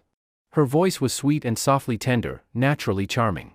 Qing Xiu had been admiring her beauty with his god's eye, but hearing her gentle voice snapped him back to reality. He approached and began teaching her step by step how to wear it. Once she understood how to wear the garment, Li Yuqing's face turned red with emotion. Her gaze shimmered, and she huffed, "Shameless. I won't wear this." Qing Xiu raised a hand and gently lifted her chin to turn her face toward his. He repeated what he'd said before, "You don't want Sienna harmed, do you?" Li Yuqing's eyes filled with shame and annoyance. She grit her teeth, "Fine, I'll wear it. Under the roof, one can't help but bow, under the skirt, one must raise one's head." She first swapped her undergarment for a bra, then put on the camisole. She sat down slowly on the bed, her movements slightly awkward. Observing Qing Xiu growing very interested and visibly excited by her attire, Li Yuqing's heart fluttered, and she even felt a hint of unspeakable anticipation. After all, they were no longer strangers. Once Qing Xiu touched the camisole, he instantly fell in love with it. Li Yuqing gradually lost herself in the experience. For a moment, the entire room felt like spring. What shocked Qing Xiu most was that Li Yuqing, who had always been passive in every detail before, this time after a hesitant start, had grown active and responsive. Although the room was filled with ice, lowering the temperature, they still perspired heavily. After they shared intimacy, Li Yuqing rested her head on Qing Xiu's chest, breathing uneven. Qing Xiu teased lightly, "You performed well today, Aunt Yuqing, you actually moved on your own. Rare indeed." Li Yuqing blushed and closed her eyes, her expression full of satisfaction. Her lips parted softly and she asked tenderly, "Do you like it?" Qing Xiu's heart skipped a beat. He nodded, "Of course I like it." She propped herself up with her arms. Her long dark hair brushed Qing Xiu's cheek and made him slightly tingle. Seeing her lightly biting her lip, hesitant to speak, Qing Xiu squinted and said, "Just say what's on your mind." Li Yuqing seemed to arrive at a big decision. With resolve she said, "Since you like it, I will always be like this. But you must promise me one condition." Qing Xiu teased, "Aunt Yuqing, remember your current position. What identity do you have speaking conditions with me? Are you qualified?" Li Yuqing opened her mouth but couldn't respond. He was truly a man lacking romantic sensibilities. So she corrected herself, "Not a condition, more like a request." "Tell me your request." Qing Xiu looked interested. Li Yuqing spoke with tension, "If I am to be your woman from now on, could you release your junior disciple Yunyan, Xiaorou, and Xianer?" Qing Xiu pushed her gently away and sat up with displeasure. "You mean you want your one body traded for 3 people? You're daydreaming." Li Yuqing's eyes turned sad and wronged, "Then trade for 2. Qing Xiu shook his head, "Impossible." Li Yuqing pleaded, "Then, just 1. "No." Qing Xiu remained firm. Li Yuqing begged, "Zhang Sun Gongzi, I beg you. If you agree to my request, I'll follow you for the rest of my life, never leaving until we grow old together." Qing Xiu, intrigued, asked, "You'd sacrifice yourself for others?" Li Yuqing replied bitterly, "Not sacrifice. As you know, I come from the Wuazu sect. I am the saintess and successor leader by tradition, only a virgin can succeed as sect leader. In the Nanjiao region there are hundreds of barbarian tribes totaling millions. They worship our sect. Our sect leader oversees all these tribes. The current leader is old and near death, otherwise she wouldn't send my junior sister and Xiaorou to seek longevity. When I came to Chang'an with Xianer, the leader's time was nearly up. Now she's likely near death. As saintess in the sect, if the leader dies, violent internal struggle may erupt. But now," Li Yuqing gave a bitter laugh, "now that I'm a frail and ruined body, how can I go back as successor? If I can stay here as your plaything in exchange for Yunyan returning to manage the sect, that's acceptable." She finished and bowed earnestly before Qing Xiu, trembling, "Please, Zhang Sun Gongzi, fulfill my request." Qing Xiu lifted her chin and smiled, "First, correct you, I'm not Zhang Sun Gongzi, I am Qing Xiu." Li Yuqing shivered, shocked, You are the immortal disciple, Master Qing? Am I famous?" Qing Xiu asked with a laugh. Li Yuqing spoke bitterly, "Though I was far from the Miao camp, I heard of your renown. Since arriving in Chang'an, I've heard rumors of Master Qing. I didn't expect you would be the same person. But," she hesitated, "they say you're blind, why, could you be pretending?" Qing Xiu pointed to his eyes, "Look closely, am I normal or blind?" Li Yuqing stared carefully. She saw his pupils were gray and dull, without spark. She gasped, "You really are blind? How do you move so smoothly like a normal person?" Qing Xiu explained casually, "I can't see, but my hearing is sharp. Tapping my blind cane, I sense ground vibrations to know if the road is flat or rough. I behave no differently than anyone else, not difficult." Li Yuqing gasped, "Such divine ability, no wonder you're an immortal disciple." Qing Xiu slapped her shapely butt, "Enough flattery. Releasing your junior sister Yunyan is impossible, forget that desire." The slap startled Li Yuqing. She even wanted to shyly object, but his words dimmed her color. "But," Qing Xiu shifted tone, "I can honor our agreement. When the period ends, you will be released. But Yunyan, Xiaorou, and Xiao Shuixian must remain here as hostages." Li Yuqing could barely respond, "You truly plan to let me go?" "Of course." Qing Xiu nodded assuredly. Strangely Li Yuqing lowered her head, lip biting in conflict, with reluctant light in her eyes.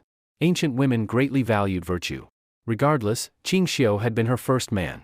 After repeated intimate meetings, she naturally harbored a subtle desire for him to take responsibility. Clearly, Qing Xiu had traversed a muddy road to enter her heart. Seeing her reluctant expression, Qing Xiu smiled teasingly, "What's wrong? Fallen for me? Don't want to leave?" Li Yuqing's delicate body trembled slightly. Not only did she not deny it, but she even shyly nodded. Qing Xiu was shocked, "Damn, really? Am I that charming? You better think it through. I didn't force you this time, you have to be responsible for your own decision." Li Yuqing said self-mockingly, "I'm already like a withered flower, ashamed to face the disciples in the sect. I'm willing to stay and serve young Master Qing. I only ask that you let junior sister Union go. As the saying goes, a woman's heart is like the bottom of the sea, truly unpredictable.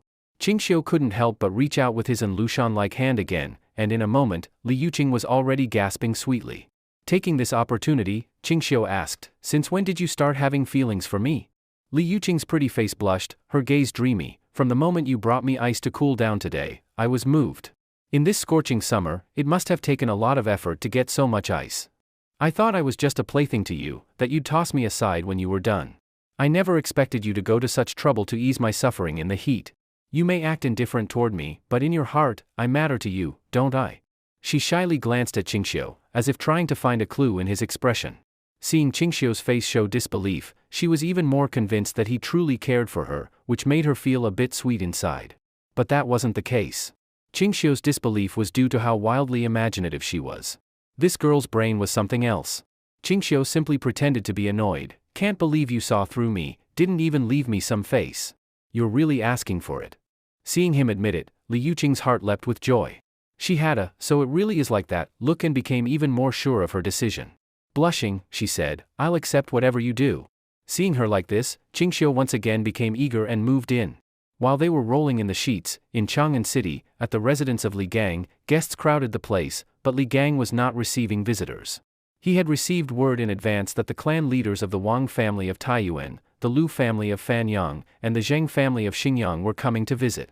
In Chang'an City, at the residence of censor Lu Shoulin, Lu was respectfully serving tea to several elder scholars. The elderly men were Wang Shutai, clan leader of the Wang family of Taiyuan, and elder Wang Buqing. Zheng Yu, clan leader of the Zheng family of Xingyang, and elder Zheng Taiming. Lu Yusheng, clan leader of the Lu family of Fanyang, and elder Lu Guangyuan. There were also some young Confucian students brought by the three clan leaders, who were not qualified to sit with the elders. Wang Shutai, appearing about 70, still full of spirit and a loud voice like a bell, said, "Everyone, it's getting late. We should head over to visit Master Li Gang." Zheng Yu nodded, agreed. "In the past few days, I've heard rumors about Li Gang's dream of an immortal granting a divine brush. It sounds quite real. I want to see what this legendary divine brush is." Wang Buqing cupped his hands and said, "Then, our plan regarding the Marquis of Lantian?" Wang Shutai waved his hand with a smile, "No rush. That man is just an autumn locust, won't jump for long. Let's first look at Li Gang's divine brush. I've been itching with curiosity."